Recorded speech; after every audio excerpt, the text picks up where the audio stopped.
pas. Un truc d'aide, tout ça. Le live. Non, j'ai rien. Bon bah.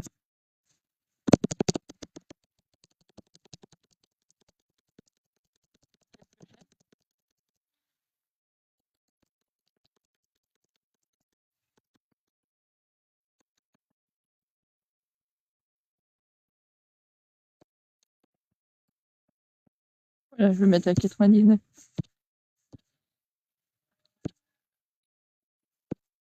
Voilà. C'est pratique.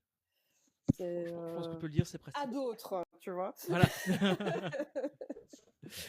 Et du coup, on avait un Main Street, quand même. C'est ça.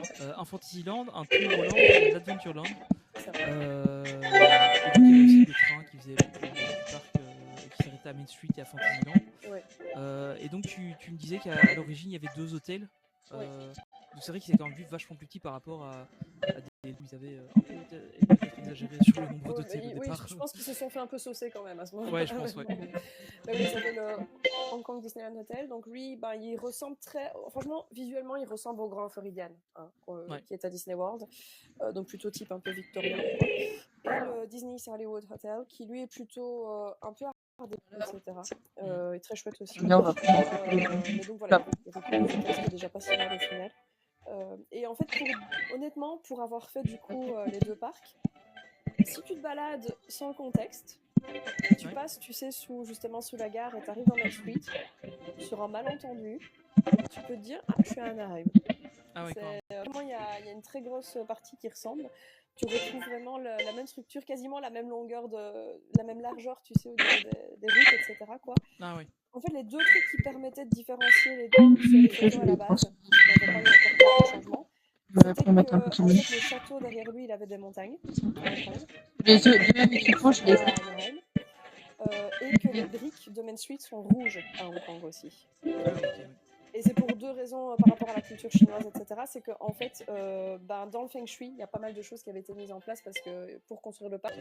Et c'est pour 2 raisons par rapport à la culture chinoise, etc. C'est qu'en fait, dans le Feng Shui, il y a pas mal de choses qui avaient été mises en place pour construire le parc, pour que tout se passe bien, que tout soit bien. Vous avez repris de principe Shui. Dans le Feng Shui, tu dois avoir des montagnes qui avaient été mises en place pour construire le parc, pour que tout se passe bien, que tout soit bien. Vous avez repris de principe Shui. Dans le Feng Shui, tu dois avoir des montagnes derrière pour protéger. Donc c'est pour ça qu'ils ont mis des montagnes dans le fond. Ça donne d'ailleurs à pas mal des photos qui sont prises à. Oui, ça doit être bizarre quand t'as l'habitude justement d'avoir le château, puis t'as le château quoi. Et puis, oui, c'est ça, oui, c'est au milieu d'une ville à Anaheim, donc c'est pas du tout. Et les briques rouges, parce que le rouge c'est une couleur de chance, c'est une couleur de bonne fortune, et donc du coup ils étaient aussi partis sur cette couleur-là, quoi. Où là c'est plutôt de l'asphalte, du côté de Disney Californie, même s'ils ont rajouté un peu des pavés, tout ça. Donc c'était un des moyens de différencier les deux sur photo, tu vois, à la base.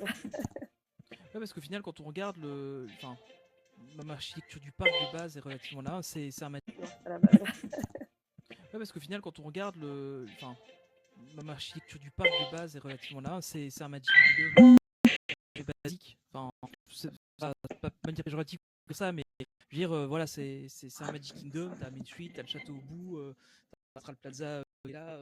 Ah mais je te dis, c'est une quasi. Entre temps, il y a beaucoup de choses qui ont changé, et t'as quand même certains. Je veux dire, quand tu te promènes vraiment dans le début du parc, en tout cas quand tu es sur Times Square, je veux dire, tu as aussi, pareil, la caserne de pompiers à gauche avec le City Hall juste à côté. Enfin, honnêtement, il y a plein de différences en fait. Il y a quelques différences, mais là, par contre, tu vois, il n'y a pas à l'étage la petite lampe à l'étage, parce qu'il n'y a pas l'appartement de Walt. Oui, logique, oui. Donc, ils ont juste mis, justement, à la place, ils ont mis une fenêtre où il y a justement les noms de Walt et Roy. Ok. Ah, c'est mignon aussi. Mais ouais, ça ressemble très fort, quoi.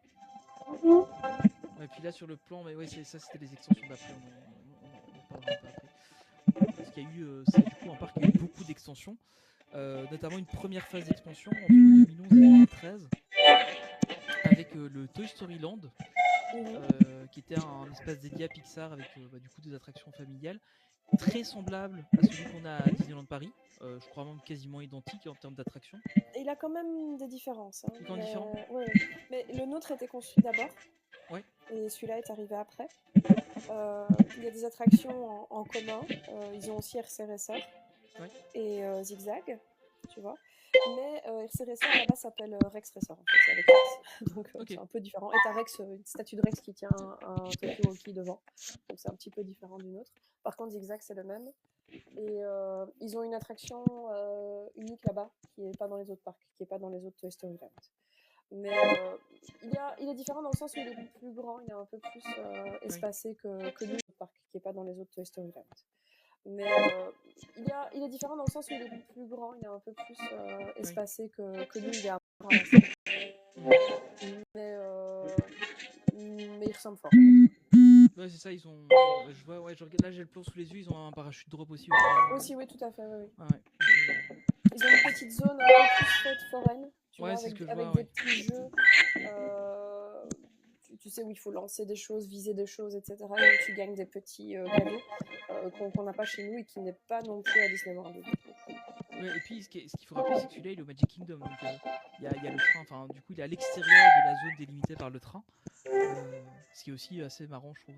Enfin, je sais pas, moi dans ma tête ça a toujours été tu peux pas construire au-delà du train, tu vois. Le train c'est la taille du parc et ça peut pas aller autour. Bon, on a vu à DLP que c'était pas le cas avec ils ont beaucoup repris cette règle depuis quand même. Ouais, c'est ça, parce que là, quand tu regardes sur le plan, il y a la moitié du parc qui est en dehors du train, quoi. Mais les petits jeux, il y en a moins que. Il y en a plus à Shanghai quand même, par contre. Tu vois, cette zone-là, elle est vraiment très. Elle est quasiment en fait en dehors du lac. En fait, là, tu traverses en fait. Et tu as comme une deuxième petite zone où tu as comme ça plusieurs jeux de ce type un peu fête foraine, quoi. Là-bas, il n'y en a pas tellement, quoi. C'est par rapport à Shanghai. Mais voilà, il est un petit peu différent du nôtre, on va dire. Ouais. Alors après, il y a eu en 2012, donc vraiment juste après, il y a eu Grizzly Gulch. Enfin, alors je sais pas du tout comment le prononcer. Grizzly Gulch. Grizzly Gulch. Gulch, ok. Du coup, qui est une zone western avec une montagne fictive, évidemment. Et c'est là qu'ils ont leur attraction qui est pas BTM, mais c'est quasiment BTM, c'est ça. Ouais, c'est ça. En gros, c'est le Frontierland, mais réimaginé pour le parc, quoi. Où il y a un peu moins justement de clin d'œil à la, tu sais, justement à la culture un peu western qui pourrait peut-être être un peu trop américaine, tu vois, pour le goût local. Je sais pas pourquoi. Voilà.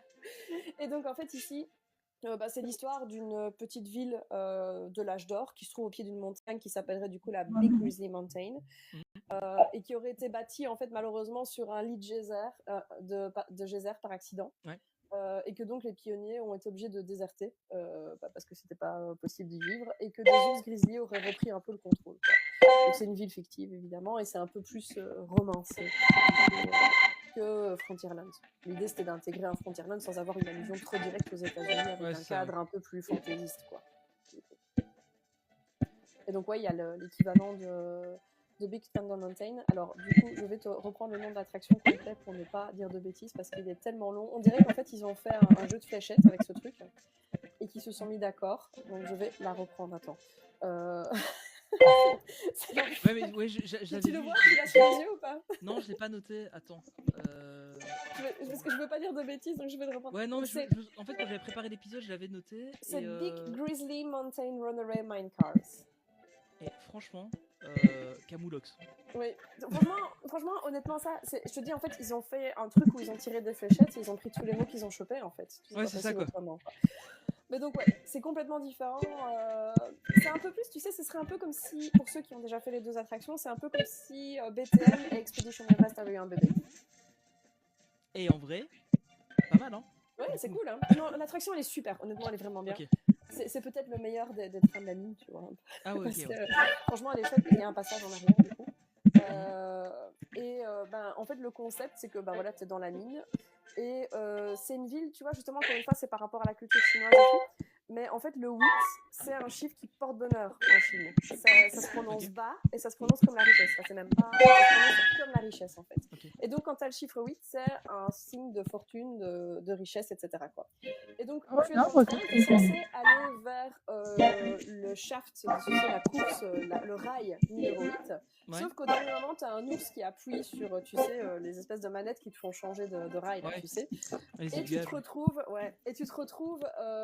sur le chemin de 4. Sauf que le 4, justement, dans la culture, dans pas mal de cultures asiatiques, dont la culture Oui, chinoise ça, et c'est japonaise, plutôt mauvais augure. ça veut dire la mort, en fait. Ça se Ouais, prononce c'est comme ça. la mort. Ouais. En japonais, c'est shi, et en chinois, c'est se. Et donc, du coup, ça veut dire la mort. Et donc, là, tu te retrouves dans un truc beaucoup plus bumpy, beaucoup plus compliqué, quoi, en fait. Et donc, c'est vraiment, encore une fois, une attraction qui a pris un petit peu ces croyances-là. Mais c'est vraiment une chouette attraction, vraiment très sympa. Un jour, on l'a fait. Allez. Ouais, puis ils ont aussi un Lucky Nuggets Saloon. Je trouve ça marrant. Ouais, c'est un les quick petits bains de service. nom. Ouais. Je Mais trouve ça celui-là, on drôle. le voit souvent. Hein. C'est marrant Ouais. quand ils refait le nom comme ça. Ouais, Ouais. c'est assez drôle. Ouais, c'est un petit quick service là-bas. Ils ont des petits trucs à manger, des petites glaces et tout. Après, tu vas t'asseoir sur ton côté. Alors, ensuite, en 2013, celui qui m'intéresse moi le plus, c'est le Mystic Point avec Mystic Manor. Moi, je suis vendue, hein, donc. Elle me fait trop rêver cette attraction. Ah, mais j'adore, franchement. Avec Albert, là, comme ça. Je vais carrément ouvrir une fanpage pour Albert. Ouais, je pense que ça marcherait. Alors, déjà, faut parler d'un sujet qu'un jour on abordera dans ce podcast. C'est les. Oh, j'ai oublié le nom maintenant du coup. SIA, je sais pas. Ouais, voilà, c'est ça, ouais, c'est exactement ça. La société d'explorateurs. Ouais, c'est ça. Voilà, ça, un jour, faut vraiment qu'on se calme ça. Faut qu'on en parle. Faut vraiment qu'on en parle parce que c'est tellement riche comme truc. Et puis Albert, il est trop mignon, quoi. Ah, il est génial. Et c'est du trackless. Enfin, c'est une attraction qui est incroyable. Ouais, pour ceux qui nous ont peut-être pas suivis, du coup, on sait c'est jamais, vrai, oui, parce que du coup, oui, c'est. Reprenons. Mais donc Mystic Point, son nom vient de l'attraction phare du land qui s'appelle Mystic Manor. Et en fait, c'est un peu l'équivalent de la maison hantée locale, quoi. Donc, comme vous le savez sûrement, dans la culture chinoise, encore une fois, les ancêtres, c'est très important, les cultes des ancêtres. Et donc, du coup, avoir des attractions avec des fantômes des morts, etc., c'est moyennement bien accueilli. Pas fou, ouais. Et donc, ils se sont dit, on va faire une rethéma, rechanger le sujet. Et donc, ils ont créé cette attraction qui s'appelle Mystic Manor. Le concept, en fait, c'est qu'on arrive dans la demeure de Henry Mystic, qui est donc un des membres de la SIA, de la Society of Exploration Adventures. Et c'est un explorateur qui collectionne des artefacts un peu du monde entier. Et sa dernière acquisition, c'est une boîte à musique magique. Et il nous la présente quand on arrive chez lui. Et il y a son petit compagnon, qui est un petit singe, qui s'appelle Albert, qui décide, en fait, quand il a le dos tourné, quand il n'est pas là, d'ouvrir la boîte. Et donc, ce qui se passe, c'est que la boîte libère de la poussière magique, de la poussière musicale, qui va donner vie au manoir.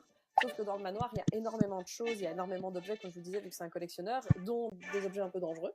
Et donc nous, on se retrouve à un peu se balader dans les différentes pièces, dans les différentes collections du manoir qui ont pris vie, avec certaines choses qui font plus ou moins peur. Du coup. Honnêtement, moi, l'attraction, je l'avais déjà vue plusieurs fois avant de la faire, parce que même la seule fois où je suis allée à Walt Disney Imagineering, où j'ai eu cette chance-là, on avait fait justement Mystic Manor de manière un peu virtuelle dans Studio D. Donc on n'est pas dans un ride system, on est assis dans des sièges dans un cinéma, quoi, si on veut, mais on avait vraiment la musique qui venait autour de nous et qui nous donnait l'expérience comme on la vivrait avec une projection sur l'écran, quoi. Donc l'attraction, je l'avais un petit peu déjà faite, si tu veux, au final, avec tout ce que j'avais étudié dessus, plus ce truc-là. Et pourtant, la première fois que je l'ai faite, j'ai eu un peu peur. J'étais toute seule et j'avais un peu peur. Donc il y a quand même des moments un peu avec un peu de pression, comme ça, tu vois, un peu de suspense et tout. Donc, mais elle est vraiment chouette, elle est vraiment belle. La musique est géniale, elle est composée par Elfman, donc c'est pas n'importe qui non plus. Pour ceux qui voient peut-être pas, c'est lui notamment qui fait pas mal de musique de Tim Burton. Donc voilà, le gars sait. Et je crois que c'est lui aussi qui a fait les musiques de Men in Black. Ah, c'est possible, ça, je ne pourrais pas te dire. Donc, c'est possible. Truc rien à voir, mais c'est parce que j'ai regardé Men in Black de la semaine, donc voilà. C'est pas tout à fait la même ambiance, en effet. C'est pas pareil, c'est pas pareil. Mystic Manor, Men in Black. Oui, voilà. Deux salles, deux ambiances. C'est vraiment ça. Mais donc du coup c'est vraiment une chouette attraction parce que comme tu disais on est en trackless donc c'est un peu le même système que Ratatouille. On est à Paris. Mais sans les pannes. Oui, voilà. Excusez-moi. Là, par contre, il n'y a pas de 3D, hein. C'est tout en set réel. Et franchement, moi, je trouve vraiment cette attraction géniale, que ce soit l'ambiance, la musique, le décor, Albert. Ouais, il est génial. Et puis j'adore le code couleur de l'attraction. C'est Oui. Moi, évidemment, je suis devant lui. C'est vraiment pas ton genre. Non, c'est pas trop mon truc. C'est vraiment. Non. Bof, j'ai regardé pas mal de on-ride de cette attraction et j'espère que je la ferai un jour. Je sais pas quand, mais j'espère qu'un jour je la ferai. Et honnêtement, elle me fait vraiment trop envie, quoi. Quand elle était sortie en 2013, je me souviens, j'ai regardé tous les on-ride qui passaient pour essayer de voir tous les petits détails et tout. Elle est vraiment riche en fait. L'attraction, je trouve. Et là, justement, quand on a déjà fait les autres manoirs hantés et qu'on connaît un peu Haunted Mansion, Phantom Manor, etc., il y a plein de clins d'œil en fait. Ils ont repris beaucoup de choses qu'on voit dans ces attractions-là, mais ils les ont rajoutées. Et donc, pour nous qui connaissons cette attraction-là, on voit où ils veulent en venir en fait. Donc, c'est marrant aussi, quoi. Ouais, c'est un truc qui fait bien. Alors ensuite, il y a eu un autre plan d'expansion de 2016 à 2023. Alors là, bon, ils sont pas allés avec le dos de la cuillère. On a sorti la grosse artillerie, World of Frozen. On a mis Arendelle avec une montagne russe qui apparemment est microscopique. Ouais, très courte. J'ai entendu qu'il y a des gens qui faisaient parfois 2 heures de fil et le truc fait moins d'1 minute, quoi. Elle est vraiment très courte. Par contre, c'est quand même rare quand il y a autant d'attente. On en reparlera après, mais c'est pas un parc où il y a énormément d'attente. D'accord. Bon à savoir. D'ailleurs, World of Frozen, je propose aux gens d'aller sur ton Insta parce que j'ai vu que le reel d'aujourd'hui c'était sur ça. Ah oui, c'est vrai en fait. Oui, t'as vu? Je suis. Merci de suivre, c'est gentil. T'as vu ça? C'était du coup sur les personnages. Ouais, c'est ça. De World of Frozen. Donc c'est un avant-goût de ce qu'on aura un jour à Paris s'ils terminent les travaux. Mais nous on n'aura pas de. Michel se donne du mal. Ouais, c'est ça. C'est déjà lui qui était sur World of Frozen. Ouais, c'est ça. Le mec il est tout seul, il fait tout seul. Il est en train de dire allez les gars, on se bouge. Ouais, mais il n'y a que moi. Mais donc nous ce sera pas à Paris, on en avait parlé un peu, hein, mais c'est pas enfin nous ce sera un boat ride a priori un peu comme celui qui est à Epcot. A priori, ça c'est pas tout à fait clair et les gens sont pas trop. Ouais, il n'y a pas beaucoup de partage d'informations là-dessus. Ouais, voilà. Mais donc là où ils ont aussi Frozen Ever After. Ouais. Donc pour ceux qui ont fait Epcot, c'est un peu le même principe. Sauf que c'est quand même une version plus récente et donc plus poussée, on va dire. Donc le drop à la Ok. Il est déjà pas mal Epcot. Et franchement là il est quand même pas mal. Et justement au début, la première fois que je l'ai fait, moi tu vois les casques elles vérifiaient à mort, tu sais la barre de sécurité, elles vérifiaient à mort que les gens n'avaient pas leur casquette, leurs oreilles. Et moi j'étais là en mode oui c'est bon, ça va, c'est un beau trade, calmons-nous quoi. Et quand j'ai vu la descente, j'ai fait tout de même. Et en fait, quand je suis allé quand on l'a fait à Epcot, j'ai dit tiens, comment ça c'est que le bateau est si mouillé que ça, tu sais, je m'attendais à un petit truc, tu vois. Et puis non, en fait, tu comprends que non, tu vas être trempé. Là aussi, il y a ce côté où tu sais, tu pars en avant, en arrière, etc. Par contre, ils ont les animatroniques de nouvelle génération, donc c'est pas avec la projection du visage, c'est vraiment avec le visage entier. Ils sont pas aussi beaux et aussi poussés que ceux qui sont en Fantasy Springs, mais ils sont quand même très bien. Et nous, a priori, on aura quand même on aura aussi des animatroniques comme ceux-là, qui vont aussi être en entier et sans projection. Par contre, je sais pas si on aura exactement les mêmes scènes dans le même ordre ou pas. Tu vois, c'est pas clair. Parce qu'ils n'ont pas évoqué la storyline du tout, je pense, pour Paris. Ils ont dit très peu de choses, et en fait, moi j'ai entendu autant d'échos de gens qui me disent ça va être une copie de Frozen Ever After à Hong Kong que de gens qui me disent non, ce sera plus. Il y aura plus que ça. Donc je peux pas donner d'avis parce que c'est pas clair. Ouais, c'est ça quoi. Mais voilà, a priori, voilà, on sera quand même sur un boat ride avec des petits twists dans le sens où c'est pas une petite croisière toute calme comme Small World, où il y a quand même un peu des twists où on part en arrière, il y a des descentes. En vrai, quand tu sais pas, parce que tu vois, je m'étais pas trop spoilé, parce que en fait, je m'étais pas spoilé parce que ça m'intéressait moyennement en fait. Et je me dis, j'aurai la surprise, tu vois. Et en fait, c'est impressionnant. Tu te dis, tu vas faire un truc sur Frozen, ok, elle va chanter Let It Go, et puis c'est bon, quoi. Puis oui, effectivement, elle chante Let It Go, mais tu pars en arrière, quoi. Enfin, moi, je connaissais Maestro, tu vois, donc je savais à quoi m'attendre. Oui, c'est vrai. Je savais qu'ils avaient juste rethématisé, en fait. Parce que le trek, c'est exactement le même. Ils ont juste ajouté du coup des personnages de Frozen, quoi, en fait, au final. Mais voilà, je veux dire, quand tu connais l'attraction de base, tu sais que ça va pas non plus être une petite balade tranquille, quoi. Mais on s'attend peut-être pas à ça. Moi, c'est l'impression que j'ai, peut-être à tort, mais que celle-ci est un peu plus un peu plus bumpy que celle de Epcot, mais je me trompe Ok. peut-être, hein, c'est peut-être juste moi qui étais plus sensible ce jour-là, et puis voilà, je sais pas. Ouais, après, bon, faut dire aussi, elle est plus récente, donc bon, peut-être qu'ils ont encore travaillé aussi le ride et, pour le rendre Ça un c'est peu sûr, plus. c'est pas exactement le même, hein, il y a Ouais. des petites différences, ça c'est sûr. Mais voilà, c'est pas, c'est très sympa, on va dire, quoi. Tu vois, je veux dire, si t'as déjà fait celui d'Epcot, t'as pas non plus un gros jaw drop en faisant celui-là, parce qu'il n'y a pas tellement de différence. Mais franchement, je vous invite à aller voir un peu des photos parce que c'est super joli. Vraiment, le monde est magnifique en photo. Et bah, du coup, ça présage un peu de ce qu'on pourrait avoir à Paris. Donc, bon, voilà, c'est. Oui, le land qu'on aura sera un peu dans cette vibe-là Ouais. aussi. Voilà. Ici, ils ont en effet le coaster que nous, on n'aura pas malheureusement, qui aurait quand même été chouette parce que c'est un petit coaster familial, tu vois. Ouais, il a l'air sympa et c'est je sympa. pense que ça aurait été bien pour les studios d'avoir un petit coaster C'est comme ça, ça. voilà, moi je pense que ça aurait été sympa, mais bon, écoute, voilà.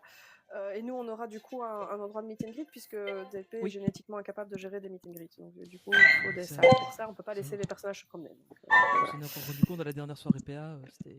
génétiquement incapable de gérer des meet and greet. Donc, du coup, il faut des Ça- salles pour ça. On peut pas laisser les personnages se promener. Donc, On s'en est encore rendu compte à la dernière soirée PA. C'était. donc on va faire taper sur les doigts. Ah non, Mais en même temps, voilà, mais non, mais on à la dernière soirée PA, les fils qu'il y avait pour les mérites. Voilà, c'était. C'est jugé. Voilà. Ça, ils ont pas beaucoup, donc, Ouais. mais je pense qu'au niveau structure, etc., donc, on va faire taper sur les doigts. Ah non, mais en même temps, voilà, mais non, mais on à la dernière soirée PA, les fils qu'il y avait pour les mérites. Voilà, c'était. C'est jugé. Voilà. Ça, ils ont pas beaucoup, donc, Ouais. mais je pense qu'au niveau structure, etc., j'en avais parlé avec Michel 2, avec 3, Mhm. il y aura quand même beaucoup de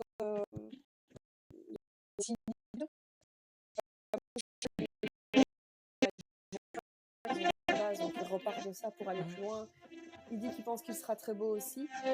Après, voilà, ici à Hong Kong, je te dis encore une fois, il y a cette montagne derrière. Super backdrop, en fait. Tu prends à peu près n'importe quelle photo, c'est magnifique. Donc, à Paris, ils ont dû un peu plus travailler le fond comme ça par rapport à Hong Kong, tu vois.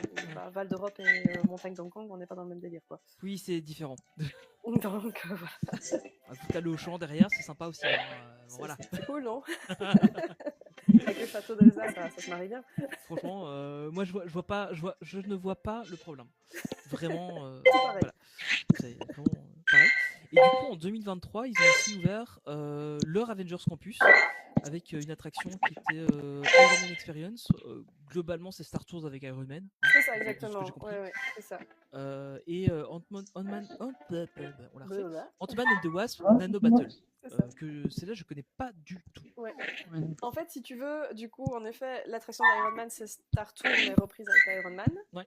Et Ant-Man, c'est Buzz, mais repris avec Ant-Man. Ok, d'accord. Donc, c'est aussi un jeu de tir. Par contre, là, elle a vraiment été repensée. Et donc, c'est beaucoup plus réactif. Tu sais, les cibles sur lesquelles tu tires, ça va beaucoup plus vite, etc. Donc, c'est un peu plus des écrans, un peu plus du... c'est pas aussi set physique que Buzz, mais c'est très réactif. C'est limite un mix entre Buzz et Spider-Man Web. Enfin, t'as le côté écran. Peut-être un peu de ça, ouais. Et les cibles sont vraiment des écrans, c'est pas des cibles qui sont physiques un petit peu, tu vois. Mais c'est très réactif au niveau du tir, etc. Donc c'est agréable à faire comme attraction parce que c'est très sympa, quoi. Est-ce que c'est mieux que Toy Story Mania? J'ai adoré Toy Story Mania. C'est différent. Mais j'aime bien Toy Story Mania aussi, mais c'est très différent. Ouais, ok. Mais non, j'ai regardé un petit peu de vite fait là, de vidéos dessus, c'est vrai que ça a l'air quand même sympa. Bon, c'est pas mon personnage préféré, Ant-Man, mais bon, voilà. Après, en fait, si tu veux, l'Avengers Campus, chez eux, c'est un peu une il est assez petit, c'est un peu une sous-partie de Tomorrowland. Ouais, c'est ça, en fait, c'est ce que j'ai l'impression. Hein. Ouais, c'est pas aussi clair que chez nous, dans les Walt Disney Studios ou qu'à Disney California Adventure. Ouais. C'est pas vraiment un land à part entière, quoi, tu vois. Ils ont rethématisé une partie sur Avengers, Marvel, etc. Ouais, c'est ça.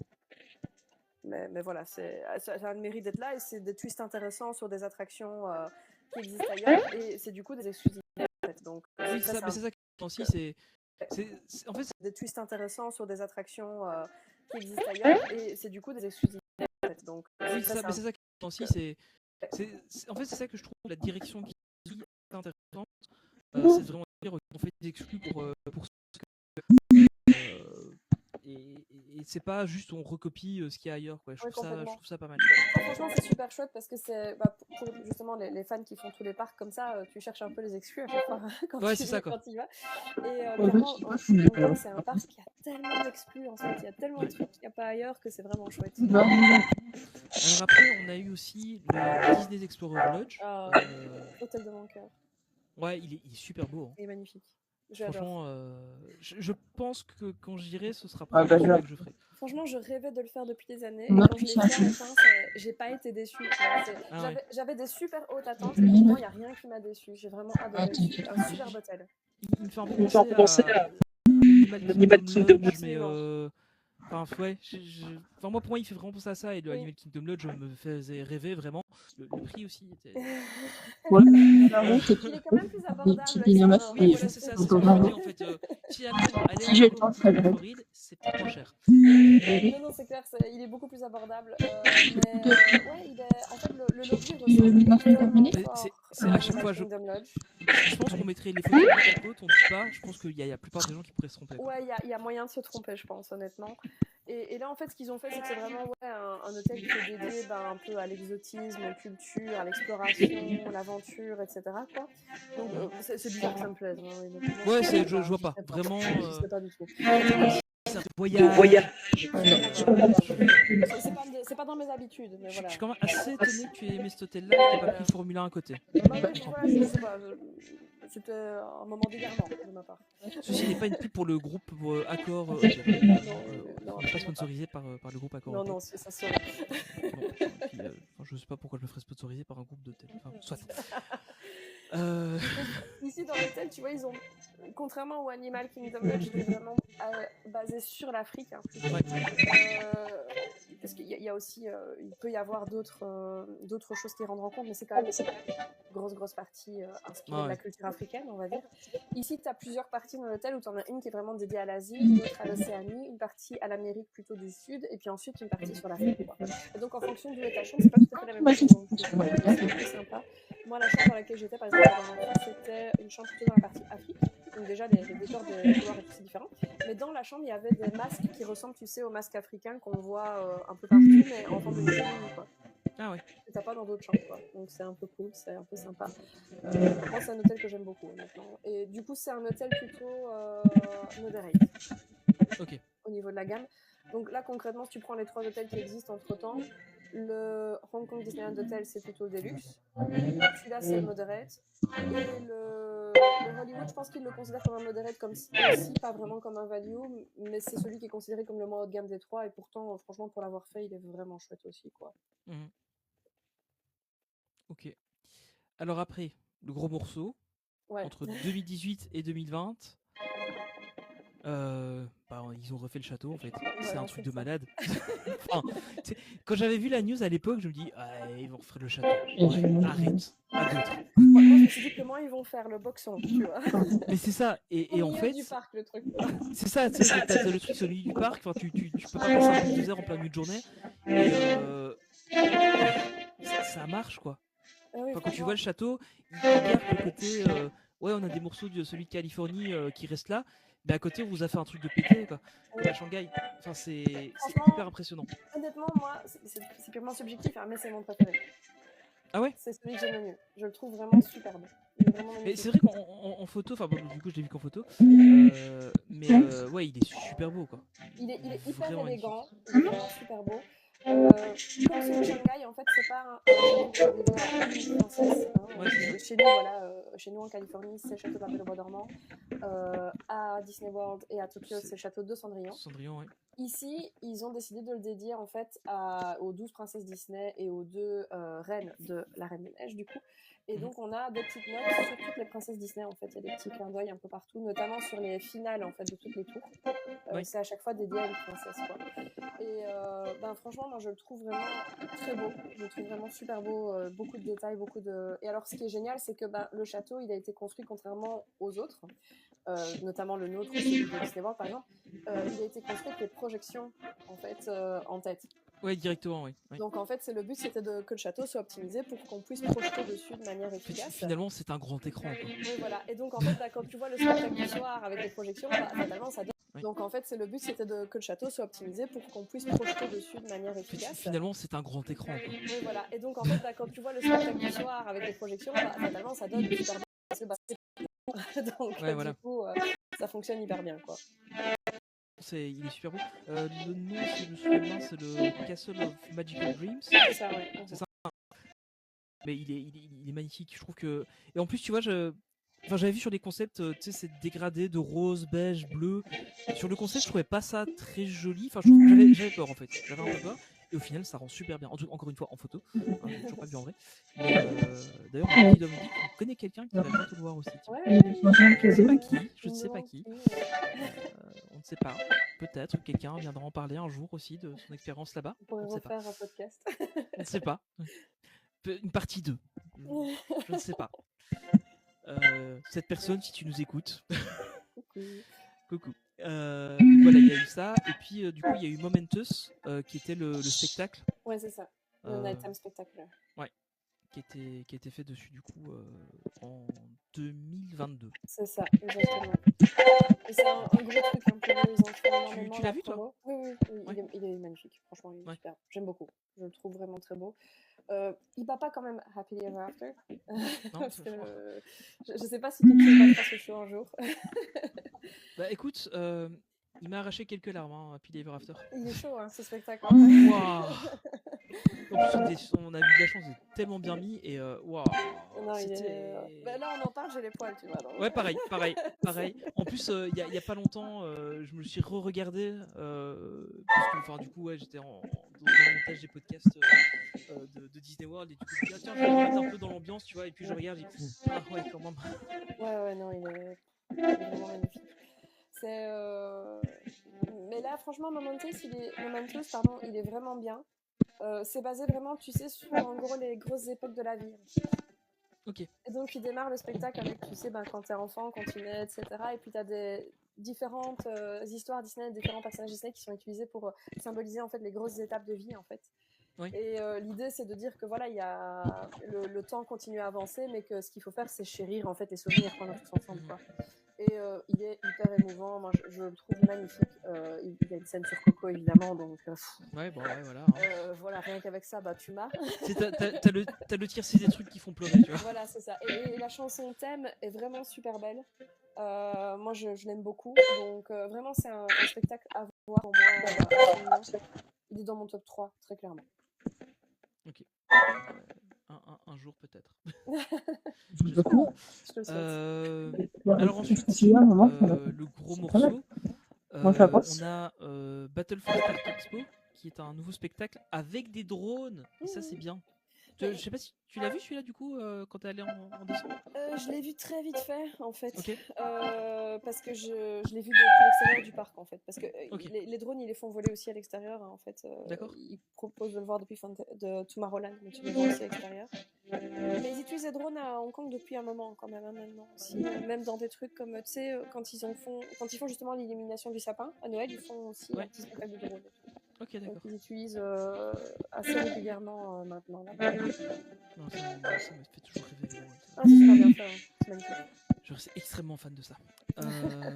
Et alors, il y a une attraction sur Spider-Man qui devrait arriver, Spider-Man Adventure, donc qui est dans les cartons, qui va bientôt arriver. Et on a aussi de nouvelles attractions Pixar avec alors, c'est quoi c'est pas vraiment des attractions. En fait, dans l'annonce, c'était quoi? C'était une expérience Pixar. Oui, c'est ça, ils disaient une expérience Pixar. Ouais. Mais donc, du coup, je me demandais si justement ils allaient peut-être rajouter toute une zone entière comme ils ont à Shanghai pour développer ce côté, en fait, jeu fête foraine, ou si c'est juste des rencontres personnages. Tu vois, c'est pas très clair. Ouais. Ils n'ont pas donné beaucoup d'infos. Ils laissent un peu ça à l'imagination pour l'instant. Pas de confirmation, quoi. On verra un peu ce que ça donne dans le futur. Et donc, alors, on sait un peu que l'objectif c'est de rivaliser avec Shanghai Disney Resort, qui est pas si loin que ça finalement, qui lui est en Chine. Shanghai c'est en Chine. Oui, c'est ça. Mais on y est très vite en fait, un an à l'autre. Mais oui, c'est ça en fait, c'est pas très loin parce que c'est à quoi? C'est à 2 heures d'avion à peu près. C'est ça, et puis même, il y a d'autres systèmes pour y aller, et puis Ouais. d'un à l'autre, en fait, tu sais passer facilement, tu vois, quand tu arrives à l'aéroport de Shanghai, tu as directement des trucs que tu peux prendre pour aller vers Hong Kong, etc. Enfin, les deux sont très liés au final, quoi, tu vois. Donc, Ok. c'est pas si loin. Ouais, donc c'est vraiment. Enfin, je veux dire, si tu pars en Asie, tu fais assez facilement faire les deux, quoi. Ah, franchement, ouais, Ouais. tout à fait. Ok. Et donc, ben, on aura les 20 ans en septembre 2025 de cette année, donc le 12 septembre 2025. Mais il y a déjà, ben voilà, comme on le sait, des célébrations qui vont commencer en juin. On a plus d'infos normalement, et là je te remercie d'avoir mis la date, Je t'en prie. parce que j'avais complètement loupé. Donc on aura plus d'infos le 17 avril. 5 jours après les annonces de Disneyland Paris sur le futur de la destination. Je ne sais pas lequel des deux sera le plus. Non, je vais arrêter de cracher sur DNP. On va se faire taper. Mais du coup, je ne sais pas lequel des deux sera le plus. Non, je vais arrêter de cracher sur DNP. On va se faire taper. Mais du coup, ouais, on aura plus d'infos là-dessus. Donc, clairement, on vous reparlera de Hong Kong notamment, que ce soit juste en news comme ça ou à refaire un truc dessus. On verra. Et alors, il y a des previews pour les Magic Access Platinum, donc c'est l'équivalent des passes annuelles, je pense, là-bas. C'est ça, Magic Access, c'est pas Preview pour les Magic Access Platinum, donc c'est l'équivalent des passes annuelles, je pense, là-bas. C'est ça, Magic Access, c'est passe annuel, Platinum, c'est le plus haut de gamme. Donc, ok, d'accord. Du coup, c'est uniquement pour l'équivalent des Gold. Ou de feu les Infinity. Voilà, c'est ça. Je préférais franchement la carte noire. Ouais, c'était plus classe. Là, justement, elle est noire, la Platinum, donc c'est plus cool. Ah, c'est classe le noir. Mais donc voilà, à partir du 20 et du 25 avril, vous pourrez voir aussi des choses passer si vous suivez un peu des gens sur les réseaux, parce qu'ils ont des previews à ce moment-là. Donc, a priori, on pourra voir des choses qui vont circuler sur les réseaux, parce qu'ils ont des previews à ce moment-là. Donc, a priori, on pourra voir des choses qui vont circuler. Et c'est officiellement même le vrai jour, ce sera en septembre. Commence un peu plus tôt comme d'habitude. Oui, c'est ça, et puis ça durera 3 ans. Bon, on a l'habitude. Ouais. Peut-être pas à ce point-là quand même, mais à mon avis, ça durera plus d'1 an, quoi. Mais c'est difficile à dire. Les 20 ans extended, re-extended, oui, re-extended. Ils font pas le grand final du grand final chez eux. Oui, c'est ça. Non, mais c'est à voir. Il y aura un nouveau show sur le château avec. Alors, encore une fois, 2 filles. Qu'est-ce qu'il vient faire là? Je sais qu'en Asie, il est hyper célèbre, mais. Il est mignon, donc ça marche. Mais ouais, mais il ressemble à un ours et il est un peu jaune. Donc, voilà. Il est mignon, quoi. À choisir entre 2 filles et. Tu sais, c'est pas le plus. C'est pas celui qui a le plus de succès encore à Hong Kong, c'est surtout Lina Bell. Ouais. Elle a beaucoup de succès. Je suis assez curieux de. Elle est Lina Bell ou les autres, hein. Il y en a d'autres, mais Lina Bell, Coquillane, etc. Il y en a 7, je crois, en tout. Ouais, c'est ça. Je crois qu'il y en a 7 en tout. Moi, j'avais 6 en tête, donc ouais, 7, ça m'étonnerait pas. Pas un truc ou l'autre. Ouais. Bah là, c'est un show sur la scène du château, en fait. Hein. Ouais. Ils ont une scène devant, quoi, et ce sera un nouveau show pour l'anniversaire où il y a tous les Mickey and Friends. Donc, un show sur la scène du château, en fait. Hein. Ouais. Ils ont une scène devant, quoi, et ce sera un nouveau show pour l'anniversaire où il y a tous les Mickey and Friends. Donc, on peut se rendre parmi et puis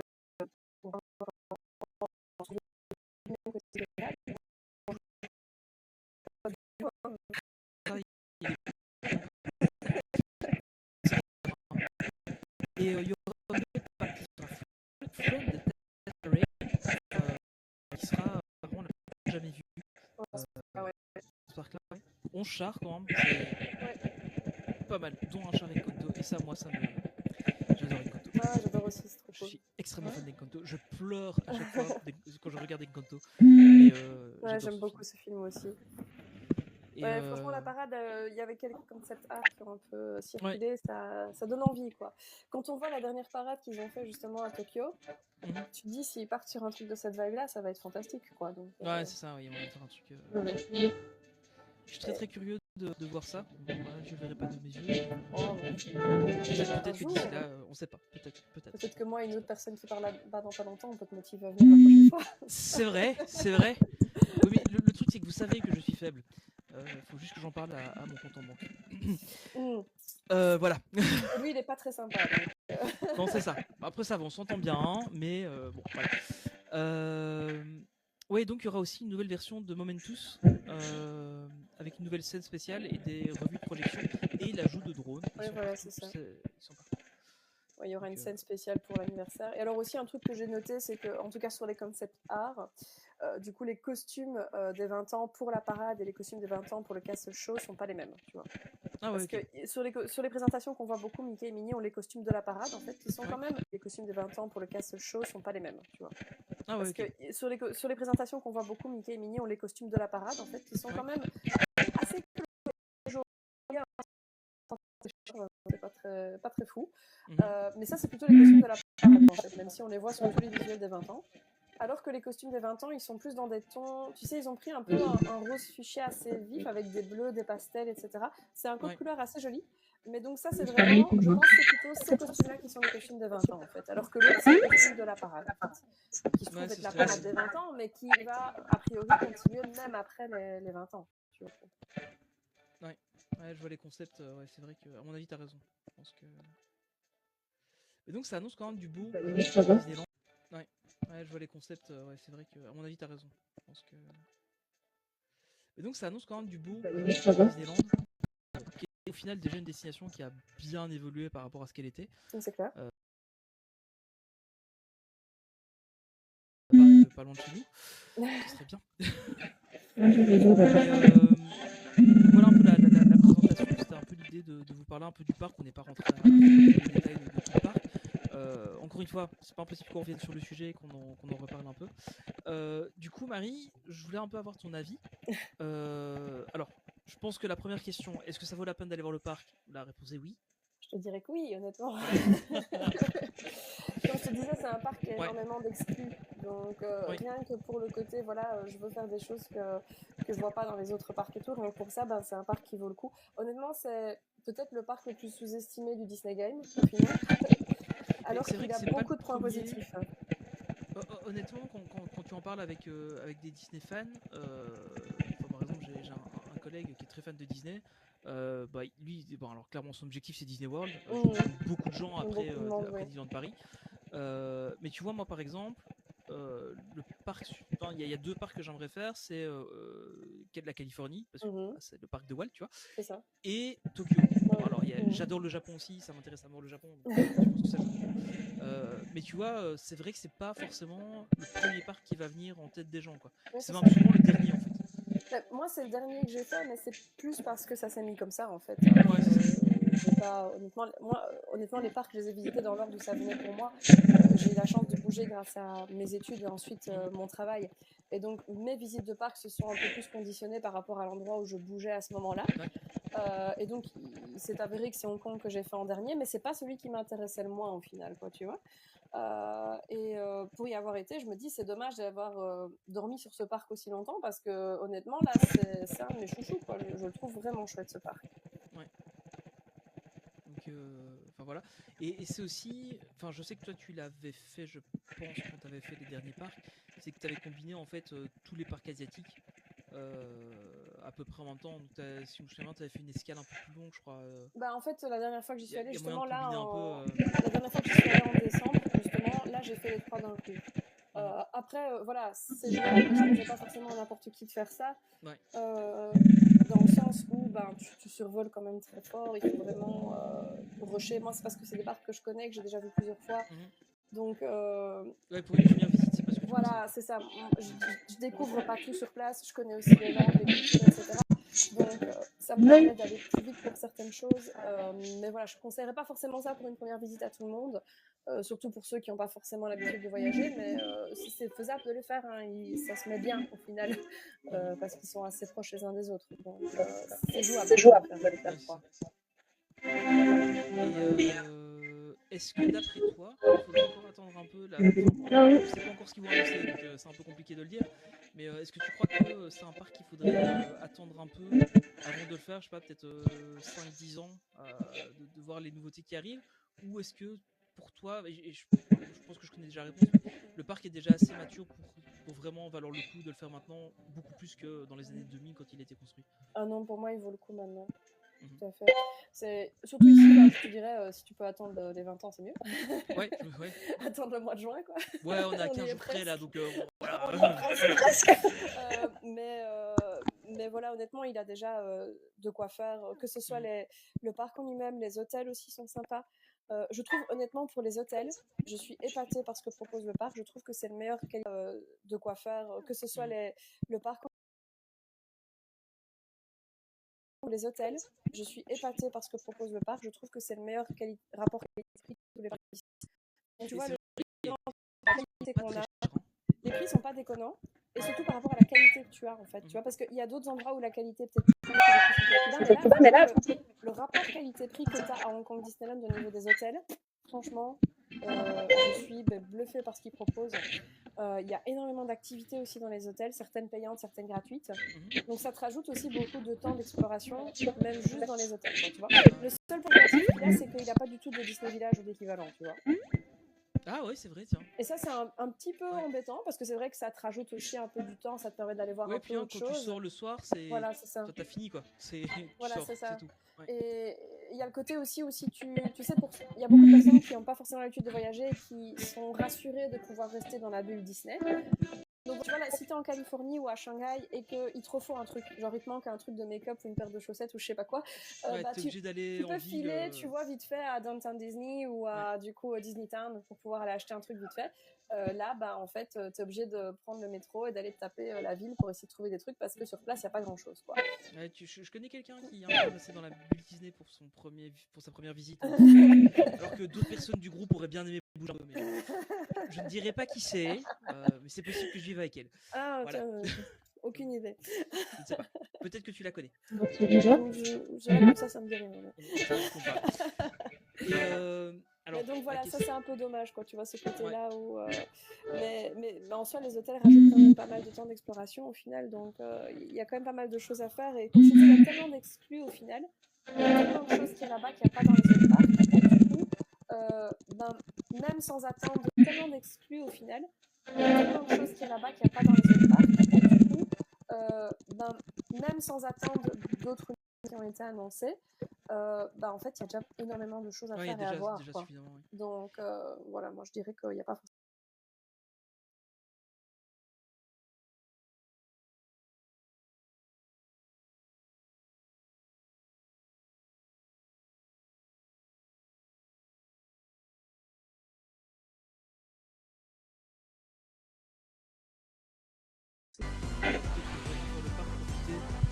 Sur quoi 3 jours. Je dirais au moins 2 jours minimum pour tous les parcs en fait. Parce que déjà ça te permet de éventuellement refaire ce que tu as bien aimé ou ce que tu as déjà fait et aussi de compléter si tu n'as pas fait, mais aussi surtout pour tout ce qui est météo en fait, tu vois, parce qu'il suffit qu'il y ait un problème, même au-delà de la météo, un petit problème technique ou quoi, on est à l'abri d'un bug quelque part. Ouais, c'est ça, ouais. Et tu sais, imaginons par exemple tu veux voir la parade ou tu veux voir le spectacle et le jour où tu y vas il fait dégueu. En fait du coup peut-être que tu vois une version alternative qui est beaucoup moins complète ou bien que tu la vois pas du tout si t'as pas de chance. Et donc du coup le fait d'avoir au moins 2 jours ça te permet de multiplier tes chances de pouvoir voir tout ça. Donc s'il y a le moindre problème, s'il y a le moindre truc, au moins avec 2 jours t'assures un petit peu le coup. Donc c'est pour ça que je dirais ça. Après ça dépend à quel point vous êtes fan Disney, à quel point vous allez faire tout dans le détail, etc. Si vous êtes comme moi et que vous aimez tout faire 21 fois, que vous prenez beaucoup de photos, beaucoup de vidéos et tout, en 2 jours, vous avez quand même un peu rushé, quoi. Ouais. Mais après, si c'est vraiment juste enchaîner les attractions, enchaîner les spectacles et tout, en 2 jours, il y a moyen de le plier, je pense. Mais voilà, c'est quand même un petit peu parce que il y a beaucoup de gens qui me disent non, mais je veux faire que les trucs. En même temps, tu regardes la liste des attractions, il y a quasiment que des trucs qu'il y a là-bas, quoi. C'est ça. Il y a même des attractions aussi où elles existent dans les autres parcs, mais ils ont des versions particulières. Tu vois, je pense à t'as une entière de l'attraction qui est inédite, qui existe pas à Hong Kong. Et par contre, il finit. Ah, mais il y a trois circuits là-bas. C'est la version de la salle. Tu as le bateau en anglais, en complet, en mandarin. Ok, d'accord. Parce que savoir que la Hong Kong est un seul japonais, en fait. Plutôt que le mandarin, parce qu'il y a plusieurs dialectes. Et donc, du coup, il y a les trois circuits. C'est juste qu'il y a vraiment pas dans le parc, là, il y a une seule.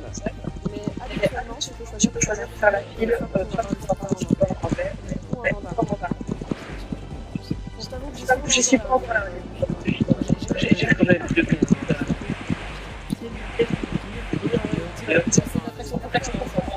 ouais, c'est ça. C'est moi.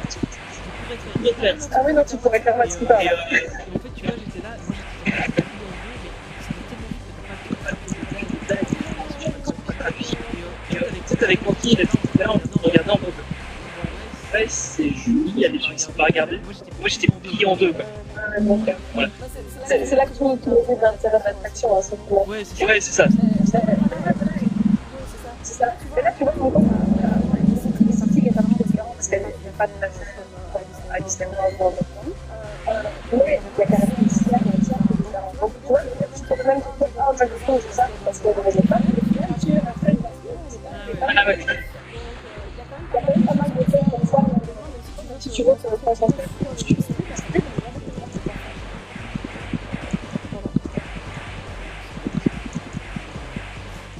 Et allez, la question piège. Dans tout classement de parc, où est-ce qu'il serait? Attends, c'est difficile, hein. Et je sais bien, tu m'en avais parlé que tu avais fait un peu un top de ça que je me suis dit, tiens, je vais poser la question. Je vais garder pour m'y tenir parce que j'avais fait un top. Moi, je l'avais mis 5ème en fait. Ok. Donc, du coup, mes 4 premiers parcs qui sont juste devant, c'est Shanghai, Animal Kingdom, Disney Sea et puis Disneyland, le seul le reste. En fait, je l'ai mis 5ème. J'ai du mal à Shanghai est 8, je sais. Non. Shanghai est un peu plus grand, en fait. Shanghai est 8, je sais. Non. Shanghai est un peu plus grand, en fait. Ce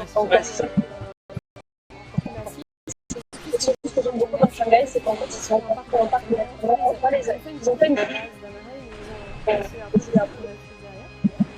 ouais, c'est ça, ils ont pensé complètement différemment. Voilà, ils ont pensé différemment des efforts exactement, et avec beaucoup de twists intéressants, beaucoup d'adaptations, en fait, qui sont super intéressantes. Tu vois, en respectant l'attraction Disney, s'adaptant à la culture locale et aux nouveautés, en fait. Donc, je trouve que Shanghai est un petit cran au-dessus à ce niveau-là. Même si, honnêtement, je trouve, mais vraiment, c'est un parc, en fait, tu vois, c'est comparé aux autres. Oui, c'est ça, t'en parlais un petit peu tout à l'heure, tu disais qu'à niveau affluence, c'était assez relax. Oui, c'est ça. Il n'y a pas tellement de monde, il n'y a pas tellement d'attente, surtout dans les files d'attente, etc. Tu vois, il y a des moments de l'année où il y a plus de monde, on est d'accord. Ouais, évidemment. Mais de manière générale, quand tu regardes les temps d'attente sur l'attraction et tout, c'est pas catastrophique, quoi. Et justement, quand j'en parle avec mes amis japonais qui ont l'habitude, où eux, c'est toujours le carnage à Tokyo Disney, ils me disent toujours: ah, mais World Disney, c'est bien parce que c'est calme. Je suis d'accord avec toi, parce que c'est clairement pas le même délire, en fait, entre les deux. Et c'est un parc qui est super chill, en fait. Honnêtement, c'est tranquille, c'est relax, c'est facile. C'est vraiment un chouette parc, vraiment très agréable. Les staffs sont cool aussi, franchement, ils sont petits soins. Moi, c'est un parc que j'aime beaucoup, honnêtement. Là, franchement, je suis allée dans ce parc tout de suite, je me suis dit: ah, j'ai trop envie de revenir ici avec ma famille et mes amis parce que j'ai vraiment envie de montrer tellement il y a des choses. C'est un parc qui a l'air. Et puis, on en parle. Non, vraiment, c'est un très chouette parc qui est très largement sous-estimé. Même au niveau, tu sais, de tout ce chez nourriture, ils ont beaucoup de choses qui sont très intéressantes, ils ont beaucoup d'exclus, beaucoup de choses qu'on peut trouver ailleurs, mais qui ont des petits twists intéressants, qui sont faciles à trouver là-bas, etc. Niveau pour la nourriture, des trucs qui sont un peu plus chers. La plupart, ça va, tu vois, c'est dans la trame, c'est un peu moins cher que les iPhones, mais sensiblement parler. Et t'as un ou deux trucs qui se distinguent plus cher, qui sont un peu plus pas les personnages, en fait. Ça monte le prix. Mais c'est rien de catastrophique, ça reste moins cher que les États-Unis de manière générale. Mais au niveau merch, ils ont des trucs super sympas, super intéressants, et pas non plus complètement déconnants, je trouve. Ok. C'est vrai que j'avais pas regardé ça, les prix sur place. Je te dis, vraiment les trucs avec les personnages, c'est un peu plus cher. Là où tu regardes, tu te dis: ah ouais, quand même, tu vois, faut compter un peu plus. Mais les quick service ou les restos classiques, franchement, il y a notamment un resto auquel je pense que le Festin, t'as quand même un sacré repas avec plusieurs services, etc. Et tu t'en sors pour 50 ou 60 euros, tu n'aurais pas ça à Dunkerque. Non, clairement pas. Ok. Eh ben, je pense qu'on a fait le tour. C'était vraiment juste pour resituer le parc. Peut-être. On ne sait pas. Voilà, je crois que les gens comprennent qu'on va en reparler. Donc voilà, c'est un peu ça.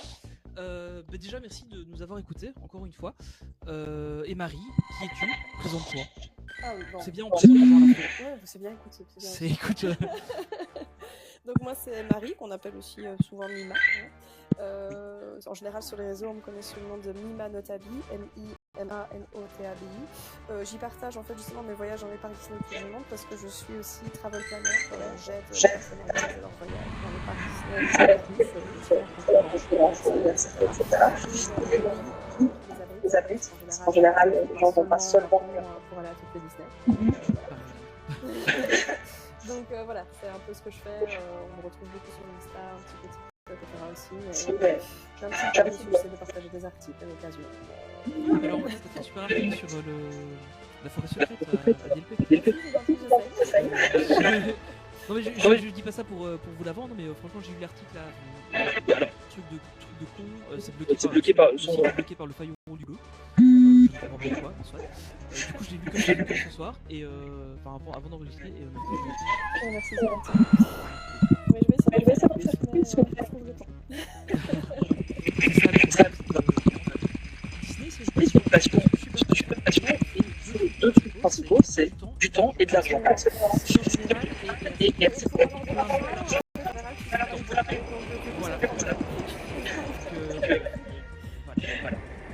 c'est ce que vous dites.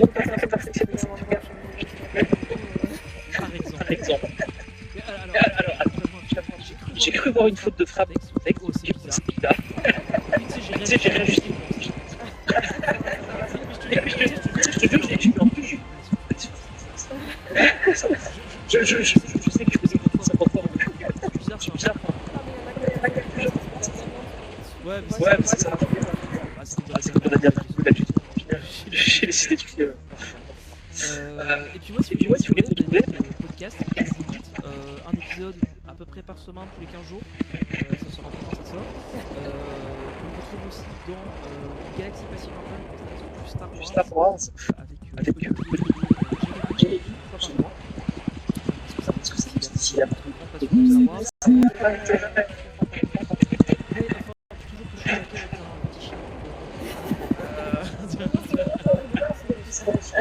c'est vrai, tu en as un top. Et puis aussi YouTube, Tony PNC, là, c'est pas magnifique. C'est juste une année parce que je ne l'aime pas.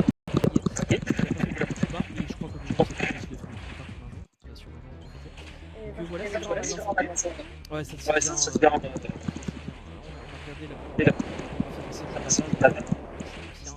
C'est aussi un budget. Voilà, si vous êtes pas très bon, c'est les petits parcs. C'est super bon. Il y a un peu tout si vous voulez découvrir. Et puis voilà, réseaux sociaux, TNT, c'est dans la description de l'épisode. Marie, merci beaucoup à toi. Merci Daniel. Merci à toi.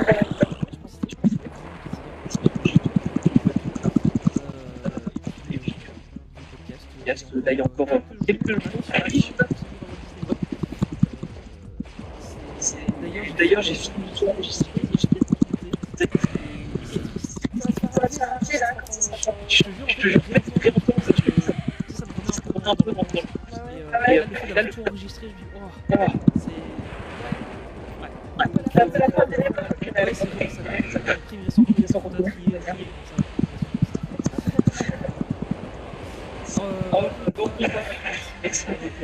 N'hésitez pas. Vous abonnez aussi.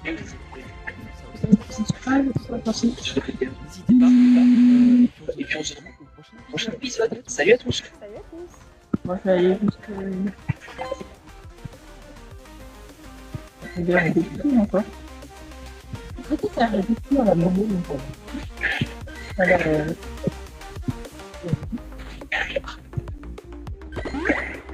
ça fait 5 mois. J'avoue.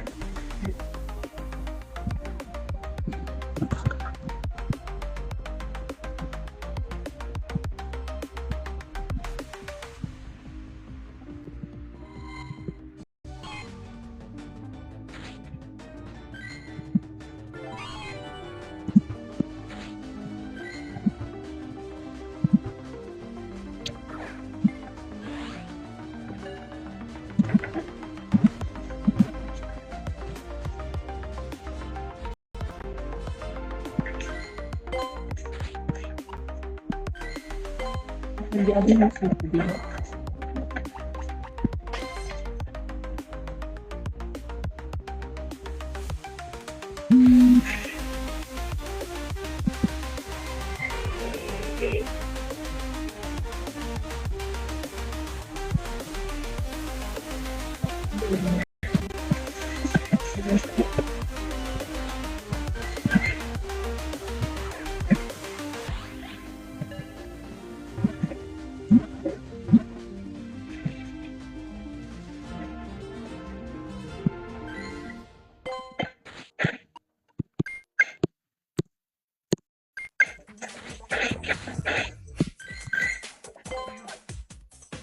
On attend de moi les musiques du 2, mais y en a aucune, je veux me mettre le feu. On me dit y'a pas mais, c'est pas notre problème.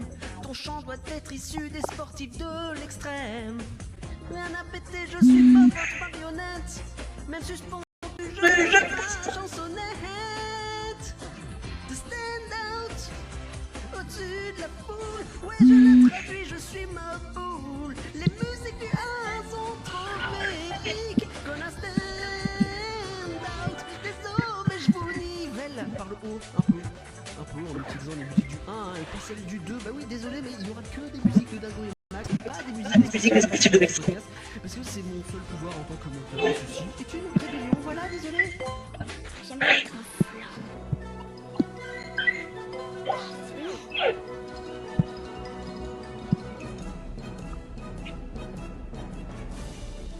Tout ça, c'est truc du flan. Vous laissez pas avoir. À tous les coups, c'est du flan.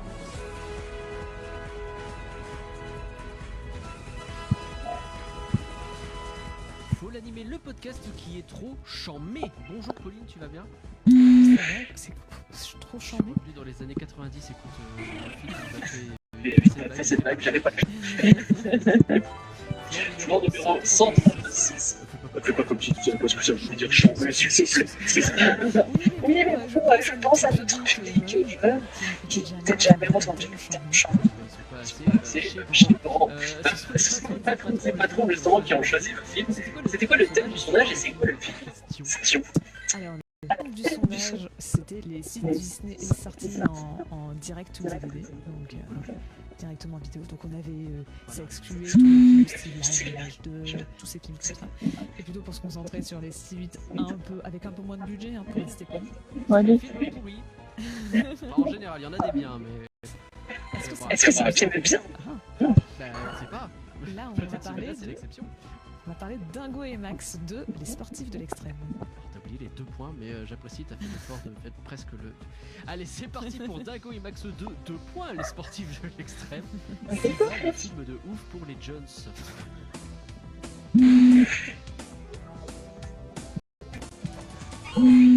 L'association vous connaissez à force. Par contre, on vous donne rendez-vous le 12 avril.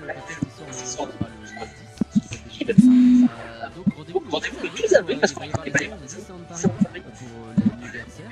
Parce qu'on ne pas grand-chose, on sait pas, mais en tout cas, on sera sur place. Moi, je serai sur place d'ailleurs, et il y aura un live Twitch avec. C'est en train de s'organiser là. Le matin, il y a des briefs. Et le soir, il y a des briefs de la visite des travaux, etc. Je vais aller voir la lampe Frozen. J'aurai normalement des chaussures de chantier. Que les chaussures, t'as pas le casque qui va avec. J'imagine qu'il y aura le casque aussi, mais on m'a parlé des chaussures pour l'instant, donc je sais pas ce que ça va donner comme selfie. Ah bah c'est sûr que si j'ai un sac, vous doit y avoir en plus les chaussures sur l'image. Ouais, il faut avoir le bras long comme ce sera sur Twitch.tv et la bête. Et si on arrive à faire tous ces contenus incroyables, évidemment, bah, c'est parce que vous nous soutenez, notamment sur Patreon. Et donc, on a des gens à remercier, enfin, je peux le dire d'ailleurs. C'est fini, tu remercies plus les gens, c'est trop. Je remercie. Merci Greg, merci à Pierre, Allez. merci à Antoine, merci Nicolas, merci Joachim, merci Antoine, merci Angèle, merci Maxence, merci Michael, merci Gérald, merci Arthur,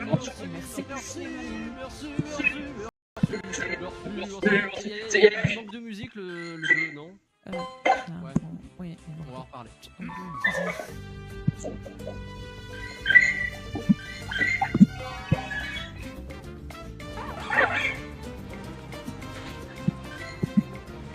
Mais avant de parler de Dingo et Max 2, 2 points de l'extrême, le point, salut mon spot Donc la dernière fois on a parlé, c'était le profondeur sur c'est un super moment.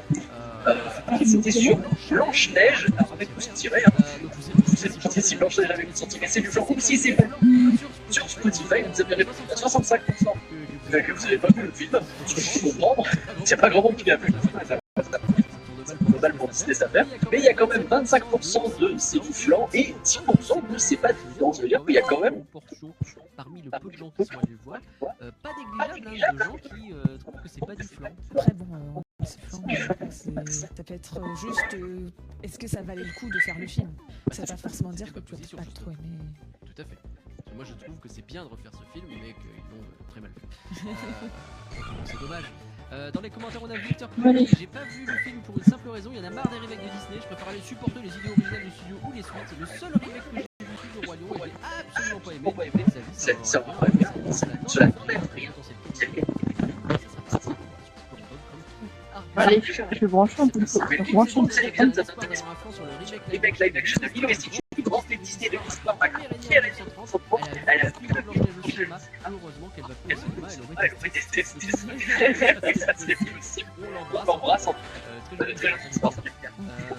carte qui n'a pas vu le film, j'ai beaucoup de temps quand même. Les trailers et le développement elle me donnent pas envie, je pense que je le verrai lors de sa sortie sur cette émission. Hâte qu'il fasse un remake sur évidemment, Robin des Bois, il y a clairement moyen de faire un banger. Il y a une team Robin des Bois qui pousse un peu là, elle pousse. Non mais vous voulez pas qu'on fasse influence sur Robin des Bois? On risque de perdre cette partie du public. Bon, il y a 3 personnes qui vont partir, mais... Eh oui, mais elle nous manquerait, c'est vrai. On rappelle que si vous passez sur Patreon pour 40 balles, vous pouvez choisir le film et être avec nous pour défendre en plus le film. Moi je dis ça, vous savez où. On a Sophie Potter. Cet épisode est sorti le jour où mes parents m'ont dit qu'on irait le voir dans 2 semaines. Bah oui, donc du coup, ça va peut-être être bon là, du coup, ça devrait pas tarder parce que c'est sorti à peu près il y a 2 semaines.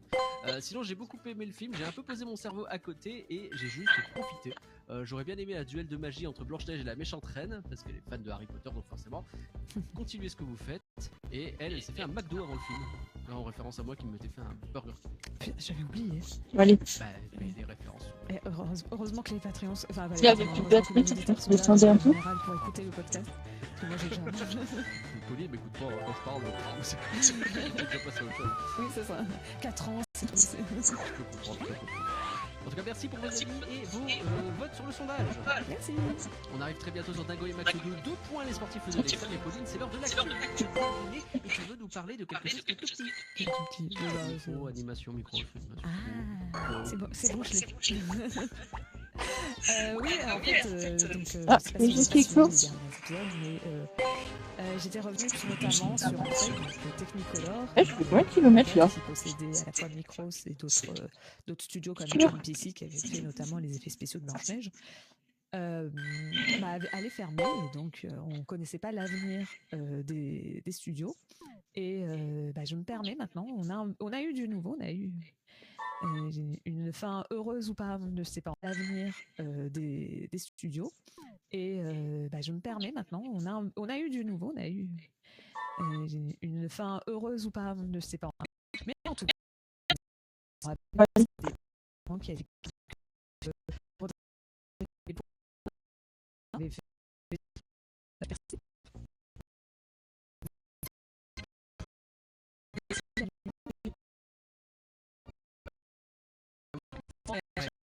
c'est vrai. Ils ont le film Bob l'éponge, le récent pas le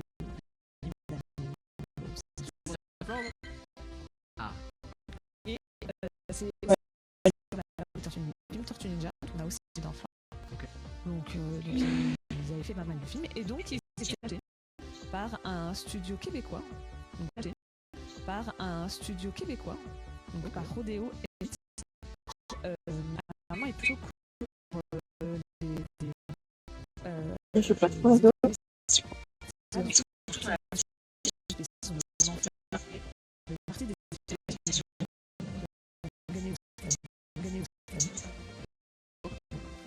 C'est pas tout seul, mais quand on gagne. Et donc pas de nouvelles, parce qu'ils ont racheté une boîte qui a un milieu.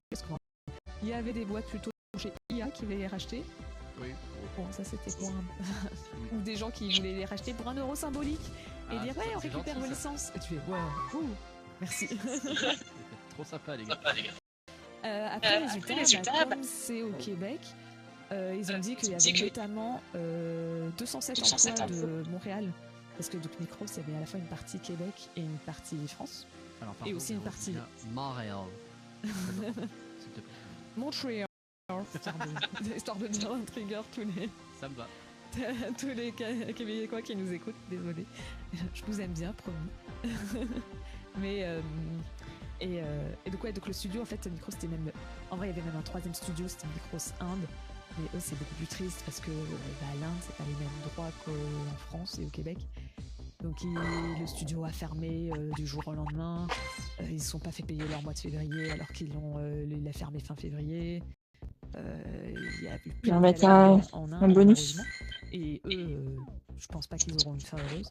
Mais pour ce qui est donc, du Québec, il y a 207 emplois qui vont être sauvés. Ok. Et 80 aussi en France. Okay. Donc, après, je sais pas si c'est juste en France, mais il n'y a plus du tout de projet. Parce que je sais qu'il y a encore des projets en cours au Québec, mais plus trop en France. Donc, est-ce que c'est pour ça qu'il y a moins de personnes qui ont été récupérées en France qu'au Canada? Ou est-ce que c'est pour ça qu'il y a moins de personnes qui ont été récupérées en France qu'au Canada?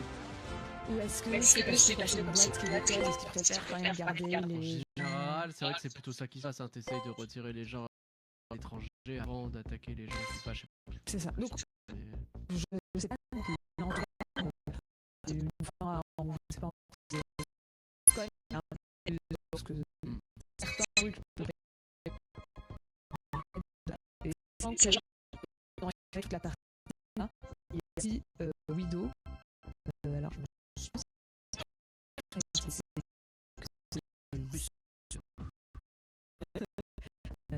c'est français. Ouais. Ok. C'est littéralement Widow. C'est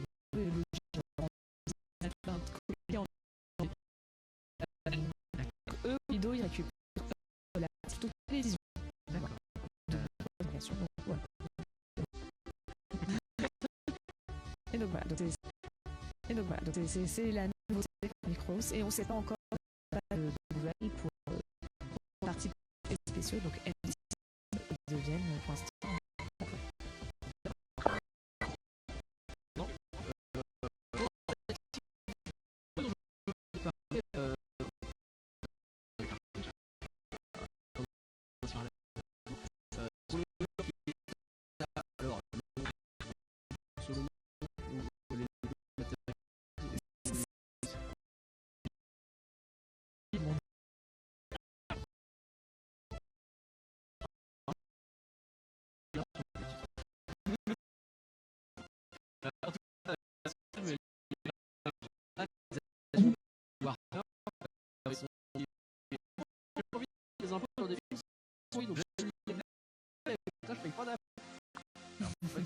Il n'est pas dit du tout qu'ils se trouvent les films, on ne sait pas trop, mais en tout cas, c'était annulé. La solution qui a été trouvée pour limiter Twins, et donc il a été revendu. Et il y a un autre film qui, enfin celui dont vous avez fait le flanc.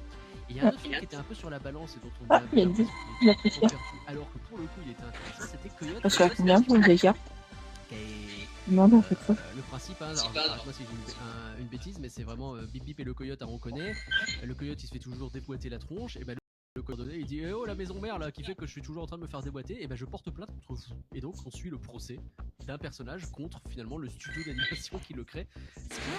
Alors moi j'avais pas compris que c'était contre le studio. Après on verra bien quand il y aura une balance. Moi j'avais l'impression que c'était plutôt contre la boîte, parce que pour moi Acme c'est la boîte fictive dans l'univers des Looney Tunes, et donc c'est ceux qui fabriquent les produits. Oui.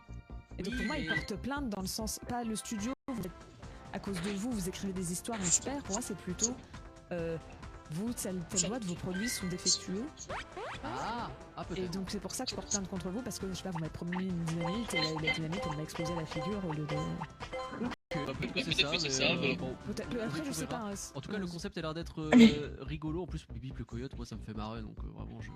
Ah oui, non, dans tous les cas, que ça soit contre le studio ou dans l'autre, dans tous les cas, le principe me plaît beaucoup. Peut être vraiment fun. Donc, et donc ce film, a priori, est sauvé puisque pour un prix de 50 millions d'euros, c'est Ketchup Entertainment qui a racheté le film et fait en sorte de pouvoir le distribuer. Alors enlever le podcast que j'ai fini. Et c'est rigolo parce que Ketchup Entertainment, c'est déjà eux qui avaient distribué Daffy, Porky, Sauve le Monde, machin tout ça. Alors aux États-Unis, enfin en Amérique du Nord, c'est la Warner qui a fini par le produire. Il avait déjà distribué. Et donc là, de ce que je comprends, ils ont vraiment tout racheté pour tout refaire, enfin tout le sortir proprement le film, quoi. Donc ce film va exister. Et ça, je suis content en vrai. Ah oui, non, mais c'est trop bien. Ouais, parce que en plus c'était vraiment très. Enfin, il va sortir, donc on en fera un flanc dessus, ça sera super intéressant. Mais t'avais tout un truc, c'est vraiment tragique où ils avaient fait une dernière projection avec toute l'équipe du film en mode c'est la projection adieu du film parce qu'on sait qu'il sortira plus jamais et tout. Tout le monde sur internet voulait que le film il fuite d'une manière ou d'une autre parce qu'il voulait avoir le voir. C'était un peu le film symptomatique, je pense. Enfin, pas symptomatique, pardon, symbolique. Pardon. Représentatif de ces films qui ont été saqués pour des questions de taxes, parce qu'il a été saqué en même temps que Bad Girl et en même temps qu'un film Scooby-Doo. Ok. Oui. Et autant Bad Girl ça avait fait un peu parler, pas non plus, alors Scooby pas du tout. Bad Girl ça avait fait un peu parler, mais on est quand même et en fait c'était Coyote versus Acme où vraiment les gens étaient là à dire on veut voir ce film. Bah ouais, donc du coup c'est bien la preuve que a priori quand il y a du potentiel les gens suivent, donc on espère que ce potentiel va se révéler vrai. En tout cas on a hâte, il y a une date qui a été annoncée, j'ai pas vu, hein. Pour l'instant on sait pas encore. Ouais, j'avoue que j'ai pas, il me semble pas, hein. Il va attendre de les laisser s'organiser et on verra ça, on sera là effectivement, je suis assez chaud. Surtout que je sais pas si le film était 100% fini ou s'ils ont quand même racheté un film peut-être à moitié fini niveau effets spéciaux, enfin animation. On verra ça. Ça peut peut-être aussi ralentir la sortie du film. Tout à fait. Voilà, c'était nos petites actus pour cette fois-ci. Il est grand temps de prendre la route, de prendre la route de l'université. Ça tombe bien, toutes et tous très hâte de retourner en cours. J'ai aucun doute. Peux-tu nous donner le contexte de Dingo et Max 2, les sportifs de l'extrême, s'il te plaît, Pauline? C'est compliqué, dis donc. Oui, bien sûr. Donc, Dingo et Max 2 points. Alors, 2 points, les sportifs de l'extrême. Oui, de toute façon, après, je vais dire Dingo et Max pour des questions de flemme. On va pas se mentir. C'était un film de la Walt Disney Television Animation. Qui est réalisé par Ian Howell et Douglas McCarthy. Et qui est sorti en direct vidéo, pardon. Donc, directement vidéo. Le 2 août 2000 en France. Alors, le film il sert à la fois donc de suite forcément à Dingo et Max, mais aussi ça servait de conclusion à la série La Bonne Arnaud qui a été sortie dans les années 90. C'est vrai, j'ai oublié ça. C'est dommage parce que j'enregistre vraiment cette semaine, il était un plus sur cette série-là, peut-être que j'aurais pu faire un peu plus de devoirs, ça m'aurait permis de préparer d'autres. Justement, je vais parler de ça, mais je laisserai des gens un peu plus peut-être pas compétents, mais ils vont faire un épisode entier. Des gens qui ont révisé. C'est ça. Mais parce que que dire sur le film? En vrai, c'est une vraie question qui se pose. Parce que Ouais, c'est pas une capture. ouais, bah en fait, ça fait vraiment niveau info, rien du tout, rien. Ça fait longtemps que je rien. Ah ouais, non mais ça fout. Oh, t'as des anecdotes incroyables du style oh là là, l'ours en peluche, et bah c'est le même ours en plus qu'on trouve dans tel autre film. Ah ouais. Et tu fais ah alors oui, alors c'est cool, mais c'est quoi le film? C'était Mickey, il était une fois Noël.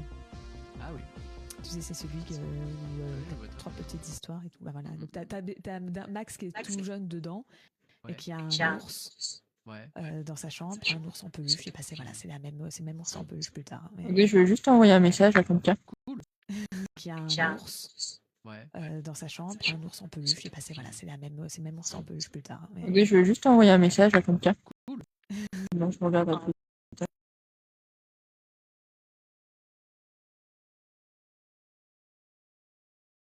C'est que c'était pas de grosse envergure, quoi, parce que c'est pas le niveau, c'est pas la qualité du film dont tu essaies de parler, c'est plutôt que bah, ça reste un petit film à l'échelle des. C'est pas un classique Disney, tu vois, c'est pas le film fait par le studio principal. Et parce qu'en fait, donc pour rappel, donc c'est ce que on était un peu en train de sous-entendre. Dans les années 90, il y a Eisner qui arrive et qui devient PDG de Disney. Et il décide de relancer toute la partie animation télé, en plus de relancer tout le reste. Il relance tout de toute façon. Hein. Mais il a tout relancé. Le gars, il avait lancé, il a tout relancé. Puis en plus, Eisner, il vient de la télé, c'est un truc qu'il aime bien, ça. Donc c'est Arthur d'ailleurs, il disait, je suis un vrai enfant de la télé, moi. Non, mais il n'y a pas beaucoup de contexte, donc c'est pas grave. Je prends tes meilleures blagues. C'est maintenant ou jamais. Hein. Et donc à l'origine, on va voir ce que c'est. Par une souris. Alors oui. Ah. Mais la partie télé, ça commençait par des ours en bonbons, les gummies, les gummies verts, c'est juste gummies en français. Ok. Donc qui va être la première série Ah, c'est lui. Bon, c'est là, facile.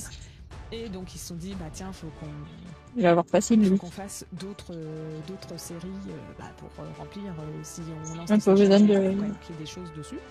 Mettre en méga. Et donc ils sont tournés cette fois vers des personnages un peu plus classiques, des personnages qui sont peut-être eu plus une vie dans les BD que au cinéma, sur le cinéma ou à la télévision. Et donc ça va être notamment la bande à Picsou, qui va être la première série de ce genre. Et en fait, pour tirer un peu leur épingle du jeu par rapport aux autres séries d'animation de l'époque, la bande à Picsou va être diffusée les soirs de semaine, au lieu d'être diffusée seulement le samedi. Ce qui fait qu'on va avoir... alors, je sais pas, je pense que le mercredi, je ne peux pas compter. Parce que j'ai dit qu'il y avait 4 nouveaux épisodes par semaine. Je pense que ça devait être lundi, mardi, jeudi, vendredi.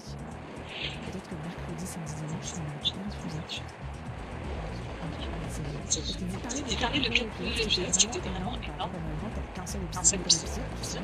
Voilà, Metro. Et en plus, il y avait un budget la saison 1 de 20 millions de $, ce qui était vraiment énorme à l'époque.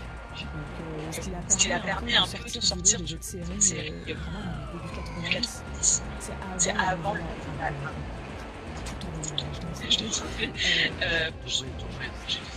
ouais, mais là, ça va pas dans l'animation télé en général. Donc, tu sais, parce que là, on est quand même sur des séries avant Batman ou les Animaniacs ou tu vois, tout ça. On est vraiment sur les premières séries qui vont justement un peu redonner, dire qu'on peut être ambitieux dans l'animation. Et donc, comme la bande à Picsou, ça va être un succès, très bon succès. Colossal même. Hein, oui, voilà.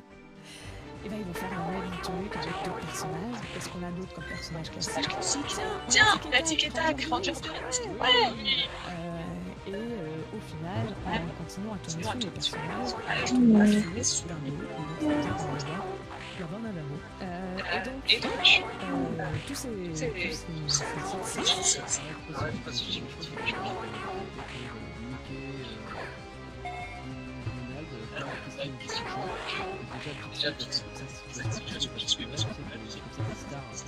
voilà, c'est bon. Alors, Donald, c'était pas une question qu'il fallait pas y toucher. Donald, c'était une question de on pensait qu'on ne le comprendrait pas. Alors, ouais. Oh là là, il faut regarder la saison 2 de DuckTales, hein, vraiment. La dernière version, ça embrasse ce truc-là. Ah oui, mais Donald, c'est parce qu'il disait ouais, on a peur que les gens arrivent à comprendre et qu'il va être lassé, enfin ils vont s'en lasser et tout, donc c'est pour ça. Je crois que l'imitation, je la ferai plus jamais. Oui, tu l'as même pas du tout assumé. T'as vraiment dit, ok, non, finalement j'annule. Je sais que je le tiens pas. Mais il me semble que oui, effectivement, Mickey et Minnie, c'était un peu les souris sacrées, on n'y touche pas, ça représente... Et Dingo aurait pu être dans ce truc-là aussi, alors que non. Après Dingo, il y avait eu quand même déjà aussi toute une série de courts-métrages. Je me rappelle plus comment c'était, mais il y avait toute une série de courts-métrages autour de Dingo.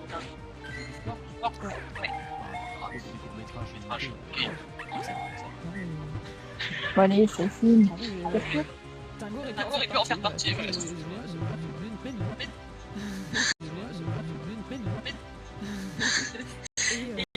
Et donc justement, toutes ces séries, j'ai cité les autres.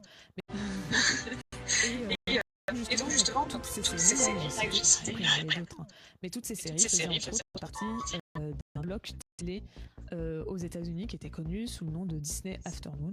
Et donc c'est notamment de ça que vous allez parler avec les Oui, tout à fait. En vrai, j'étais persuadée que tu es sorti dans le chercher.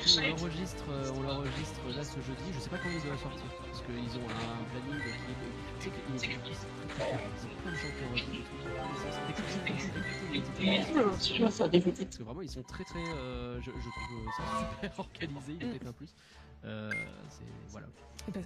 Mais parce que vraiment, pendant 2 secondes, j'avais fait des recherches. Mais si, mais ils en ont parlé, je me rappelle et tout. Et comme vous en avez parlé il y a longtemps, je m'étais dit, mais c'est ça. Et non, peut-être qu'ils l'ont annulé. Et jamais.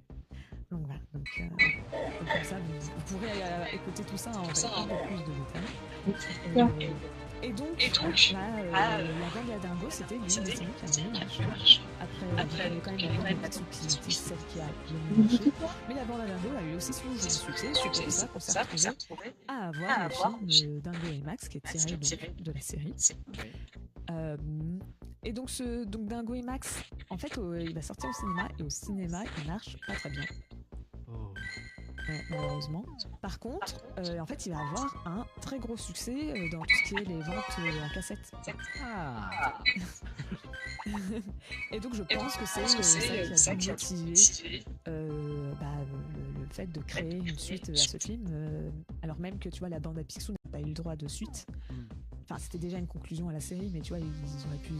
Tu vois, c'est Disney. Hein, Disney à l'époque, si tu trouvais d'excuses, tu t'en fiches, t'as fini, la série a été conclue. Oui. Si on peut quand même refaire une autre suite. Oui, c'est vrai. Donc je pense que quand même le film a dû avoir un assez bon succès. Pour s'ils l'ont fait, c'est qu'ils avaient une bonne raison de le faire. Voilà, c'est ça. Et voilà, alors j'ai un peu près. Ah oui, non mais que je te dis, hein. Ah non, mais ça pas mal. Il n'y a rien sur la production du film. C'est fou, j'ai jamais vu aussi peu d'informations.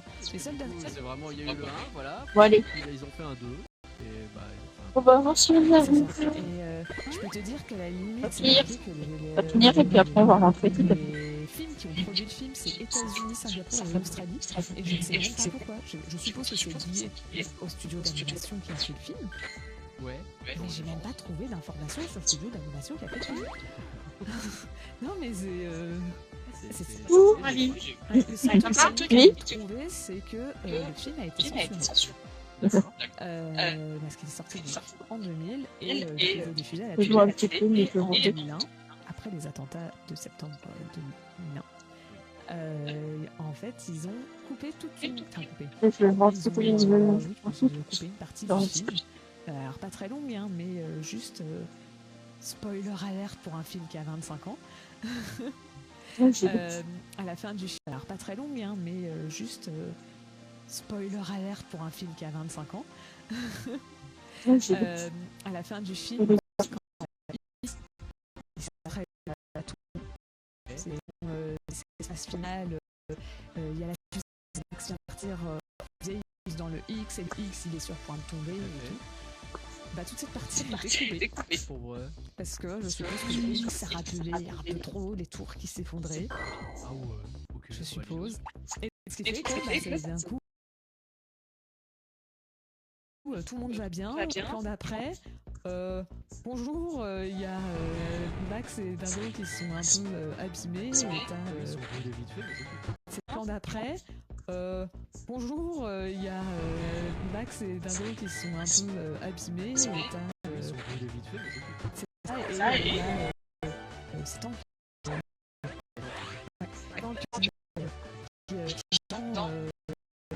c'est pas trop le contexte de pourquoi Il va rentrer tranquillement. donc voilà, donc ça c'est pas trop le contexte de pourquoi Il va rentrer tranquillement. donc voilà, donc ça c'est peut-être l'une des rares anecdotes un peu intéressantes.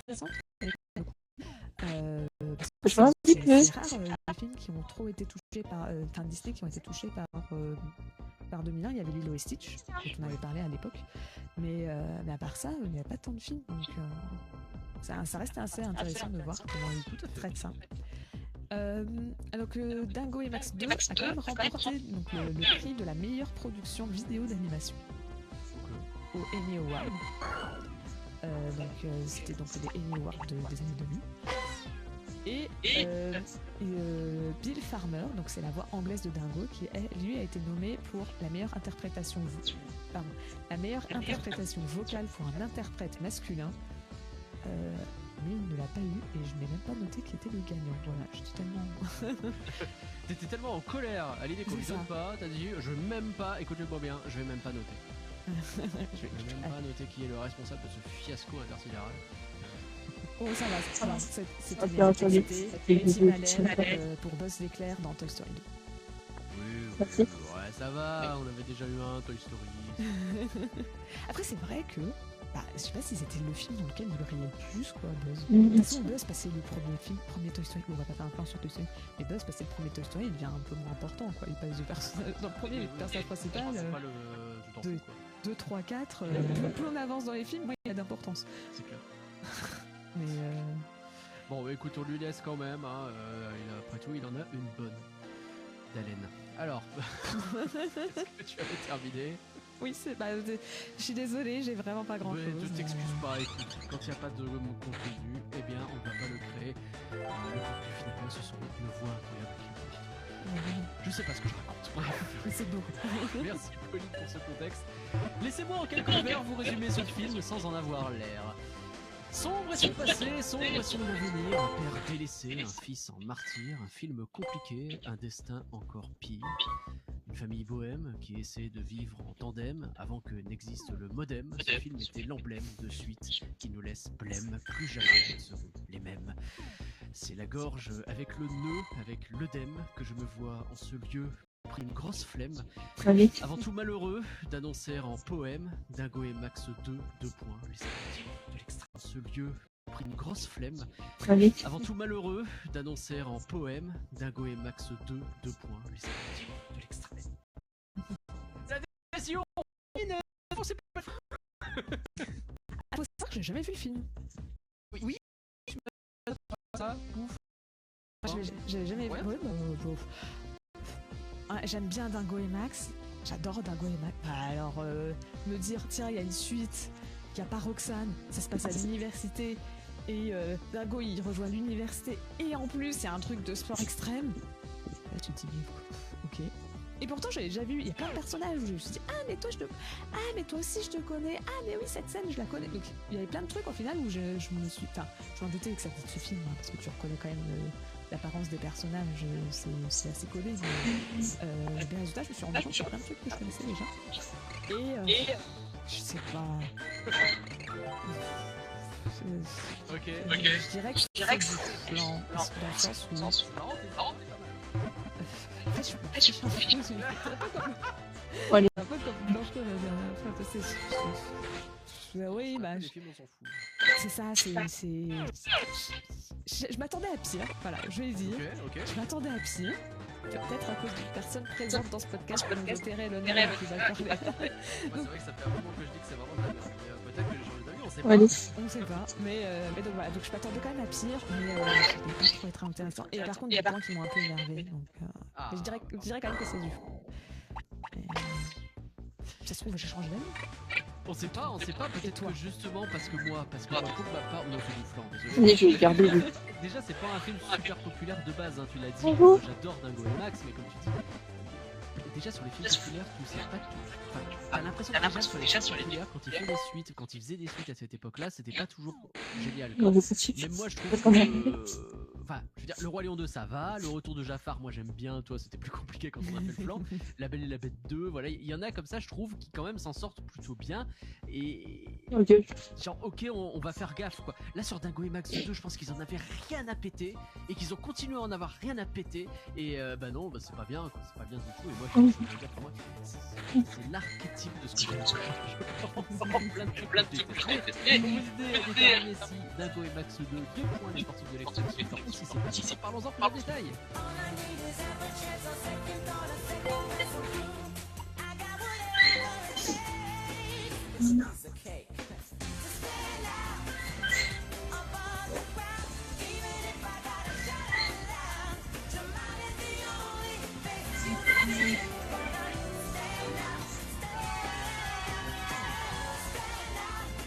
Hey Pauline, les cool kids, le skate, le roller, je m'éclate comme une bête, vous avez vu comment on est cool?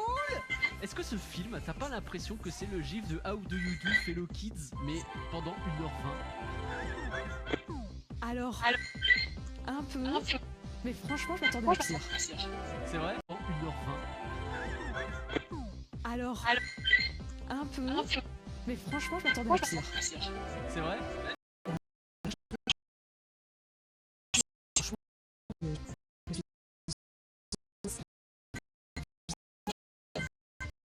Mais quand même, c'est dans le VS, je sais pas. Je trouve que dans le vocabulaire, il n'y a pas trop de magie.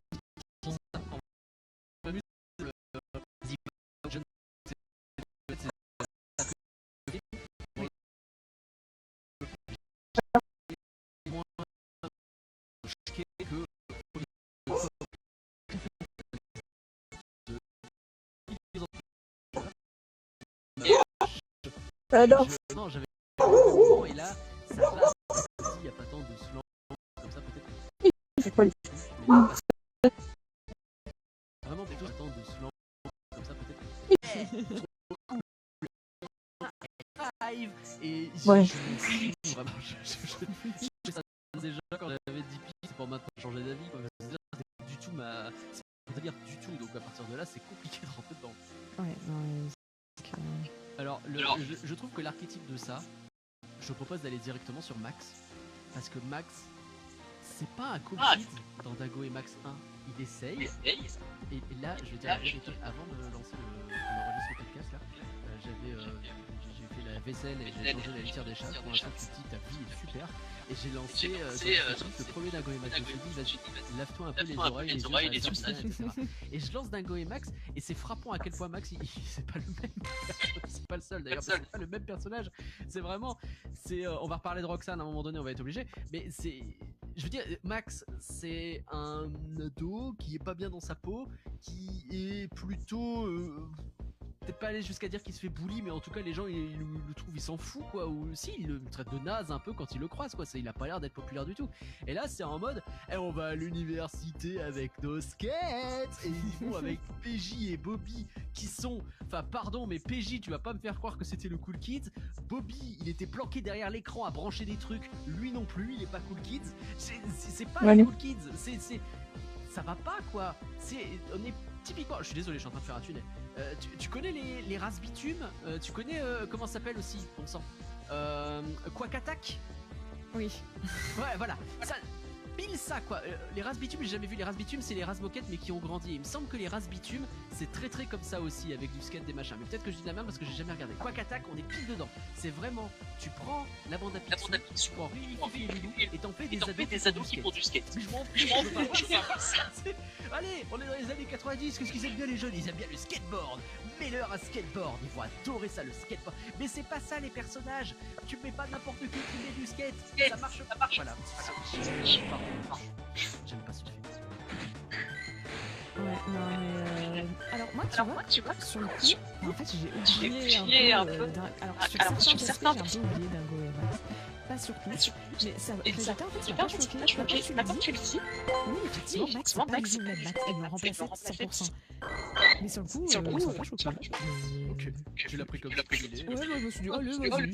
J'entends. Je pense que justement, il y a tellement ce côté très présent à l'époque où tous les cool kids faisaient du skateboard. Mais tu sais, c'est les cool kids, mais pas les sportifs. Tu vois, c'était pas ceux qui faisaient du football américain et qui, eux, étaient les sportifs un peu bêtes, qui, eux, généralement, étaient méchants dans les films. Oui, c'est vrai. Les gentils dans les gamins ados, tu sais, dans les années 90, c'était vraiment les rebelles, ceux qui portaient des chemises ouvertes,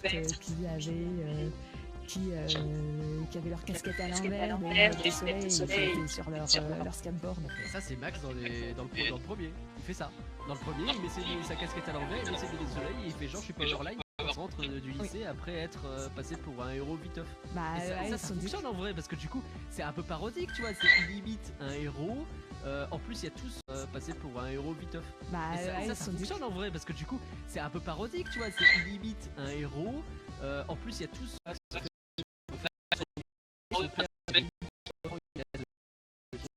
Il essaye de revenir mais qu'il n'y a pas et tout. Et dès que son père lui dit oh Max, tu es comme quoi. Et l'autre il fait arrête de dire des trucs pareils, j'en supplie. Et au contraire, il a une autre idole qui est Powerline, il essaye de dire ça. Il y a un discours là. C'est juste enfin, c'est parce que c'était stylé de faire un skateboard. Du coup, pour rester sur Max, je mets de côté le côté cookie, donc c'est dans le film à un moment donné. Mais en fait, le problème que j'ai aussi, c'est que Max, il est sympa dans le film au début. En fait, dès le début, il a pas d'évolution, parce que je veux dire, tu le vois à l'université, manifestement, il suit les cours, donc il est quand même relativement sérieux.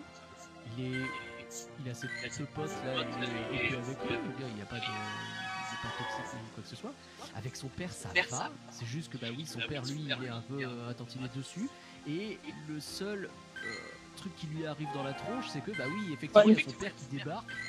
Et il a tendance à être sur lui même à l'université. Pendant qu'il arrive dans la tronche, c'est que oui, effectivement, il y a son père qui débarque. Et il a tendance à être sur lui même à l'université pendant les cours, etc. Donc, c'est qu'on se dit non, pas dans le même. Enfin, vraiment, il est rincé pour une vie, il a réussi à faire un truc, manifestement, c'est dingue, il fait n'importe quoi. C'est quand tu le prends pas dans ton équipe. C'est surtout, on parlera après de Dingo. Va falloir. Mais en fait, moi, de ce côté-là, je suis un peu contente parce que autrement, ça voudrait dire que parce que pour une fois, t'as une suite qui fait pas un reset. Tu vois, tu vas pas réapprendre la même histoire, tu vois. Moi, j'ai bien aimé justement que Max, son père, son père a un peu oublié les événements du premier film. Max, non, et son père a un peu oublié. C'est ça mon problème. C'est que Max, c'est le plus adulte des deux. mais donc, tu vois, j'aimais bien le fait que Max, tu vois, au début, c'est vrai que je suis en train de réfléchir que Max est vraiment le plus adulte, parce que c'est lui qui pose des bases en disant bon, ok, si tu veux, ça me dérange pas que tu sois à l'école, mais si tu peux me laisser tranquille, à tel moment. C'est des règles qui sont super. Vraiment, il a posé des bases qui sont le plus. Enfin, tu vois, c'est vraiment exagéré, quoi. Si tu regardes le début, il y a cette petite bagarre. Sur le coup, je revois le film. C'est vrai qu'ils ont rien appris. Parce que t'as dès le début une petite engueulade sur l'ours en peluche qui veut prendre, qui veut pas prendre, etc. Et il l'envoie jeter. Et tu te dis, oh putain, on est reparti. C'est vraiment le même film qui commence. Sauf que c'est désamorcé immédiatement parce que Max il prend la peluche et il dort avec quand même. Et d'un coup, il le voit. Et donc tu te dis, ok. Sauf que c'est désamorcé immédiatement parce que Max il prend la peluche et il dort avec quand même. Et d'un coup, il le voit. Et donc tu te dis, ok. Donc il y a quand même un truc. Il accepte un peu la participalité. D'un coup, il va voir qu'en fait, c'est un peu là. Il faut avoir pas du tout. D'un coup, il devient encore plus con. Et Max, il prend pas la peluche parce qu'il ne va pas prendre la peluche. De toute façon, il prévu l'après. Donc je sais pas quoi en penser en fait. J'ai l'impression que oui, tu dis, c'est une suite qui prend en compte du côté de Max, mais pas du côté de Dingo quoi. Dingo il repart à zéro, donc enfin on parle de Dingo, mais c'est. Oui. On reparle.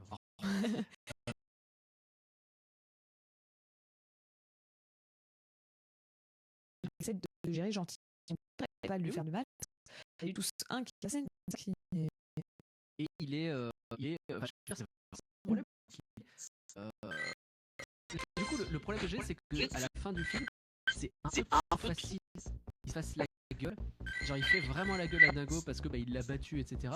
Et que au moment où tout part en vrille, il y a vite off la réalisation de ah mais en fait oui c'est vrai il triche, c'est ça qu'il essayait de me dire, et donc il passe à la télé et puis il fait tu peux m'aider s'il te plaît, genre c'est trop facile quoi. C'est vraiment en 30 secondes, ah en fait t'avais raison, viens m'aider s'il te plaît, et l'autre il rapplique.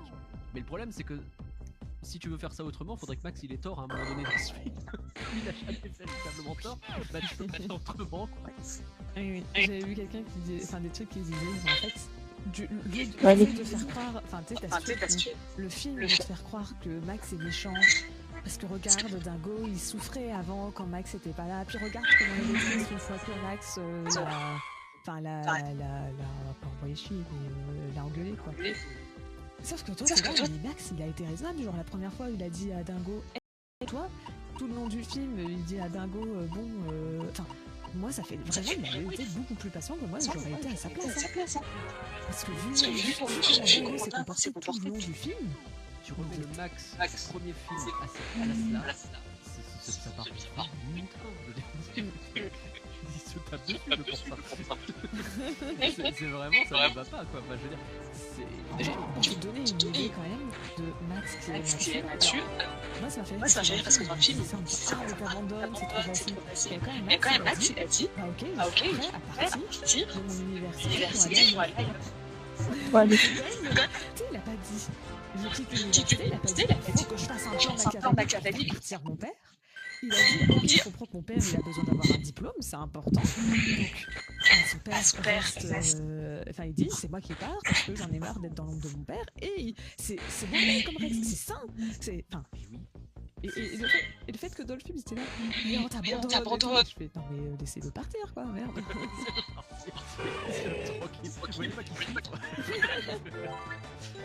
C'est incompréhensible, vraiment incompréhensible. Pour rester sur cet aspect de la suite, donc adressons le problème de Roxane. Pour rester sur cet aspect de la suite, donc adressons le problème de Roxane.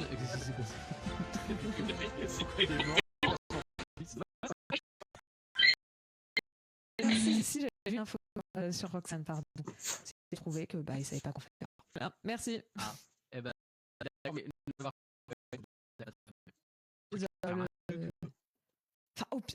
mais au pire, tu peux juste mettre un message quelque part, un mot à Max pour lui dire. Là, on se revoit à Noël. C'est tout. Ça fait trop loin, j'avoue. Ouais, mais bon, vous verrez. Allez, on va faire du skate. Yes, c'est fini. Oui, ça, vraiment, elle n'existe plus. Mais pourquoi c'est que Bobby qui revient? Pardon, mais moi, le fait d'avoir Roxane qui disparaît, pour moi, ça fonctionne pas parce que il peut pas. Pardon, mais moi, le fait d'avoir Roxane qui disparaît, pour moi, ça fonctionne pas parce que il peut pas être.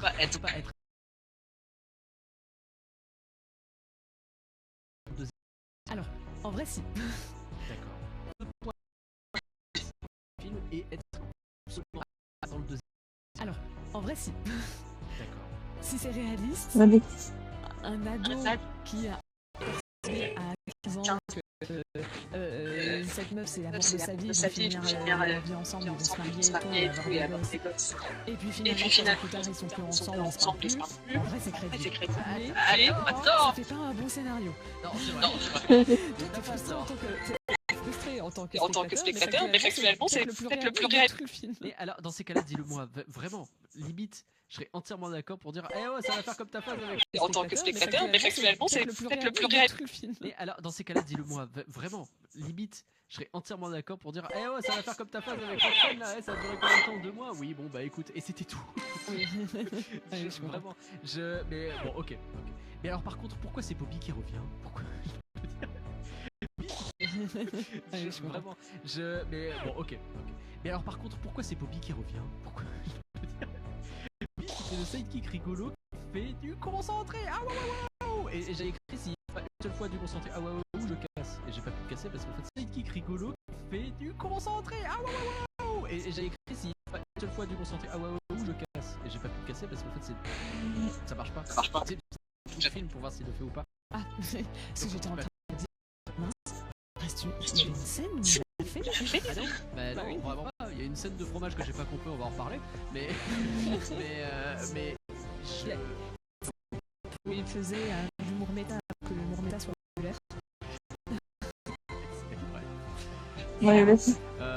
Enfin bon, c'était pas clair. Il y a un truc que j'ai revu du 1 aussi. Tu vas dire que peut-être je suis cinglé. Le mec qui triche là dans le gang des gamins, qui prise d'escalade, il a vraiment une ligne avec ses dents et tout.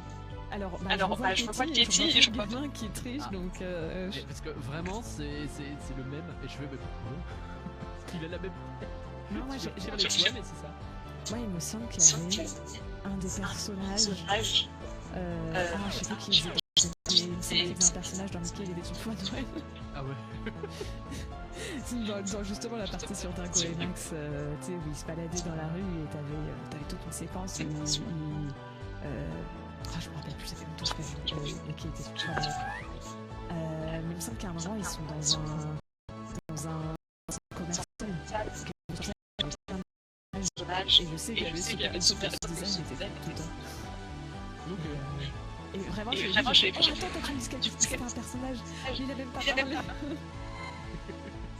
Et vraiment, j'ai revu, j'ai fait, on dirait le même. Mais en tout cas, ça m'a pas choqué. Mais en même temps, on va dire qu'il y a beaucoup de personnages qui étaient un peu... Va tarder à arrêter le live. Je vais tarder à arrêter le live. Va tarder à arrêter le live. Je vais tarder à arrêter le live.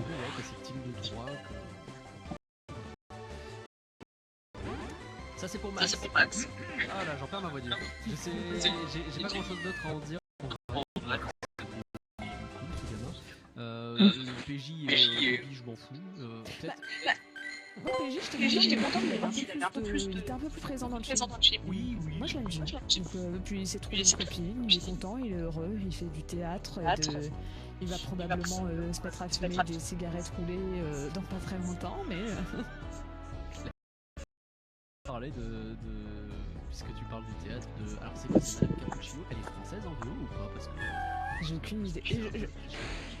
Je sais qu'elle a pas de nom. Elle a pas de nom, d'accord. Ouais. Elle est française en VO ou pas? Parce que... Elle la familière parce qu'elle est un peu française. Allez. Termine la route, après j'arrête le live.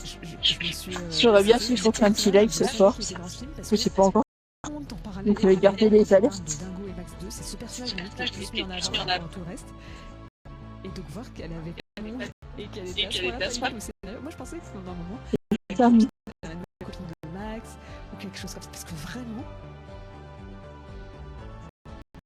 Le truc. C'est ça, je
Tu veux pas me valider? Merci.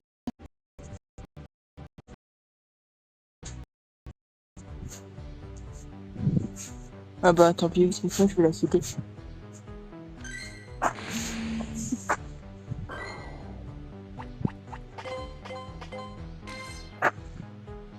Bon allez, j'arrête. Arrêter le live. Je vais arrêter le live.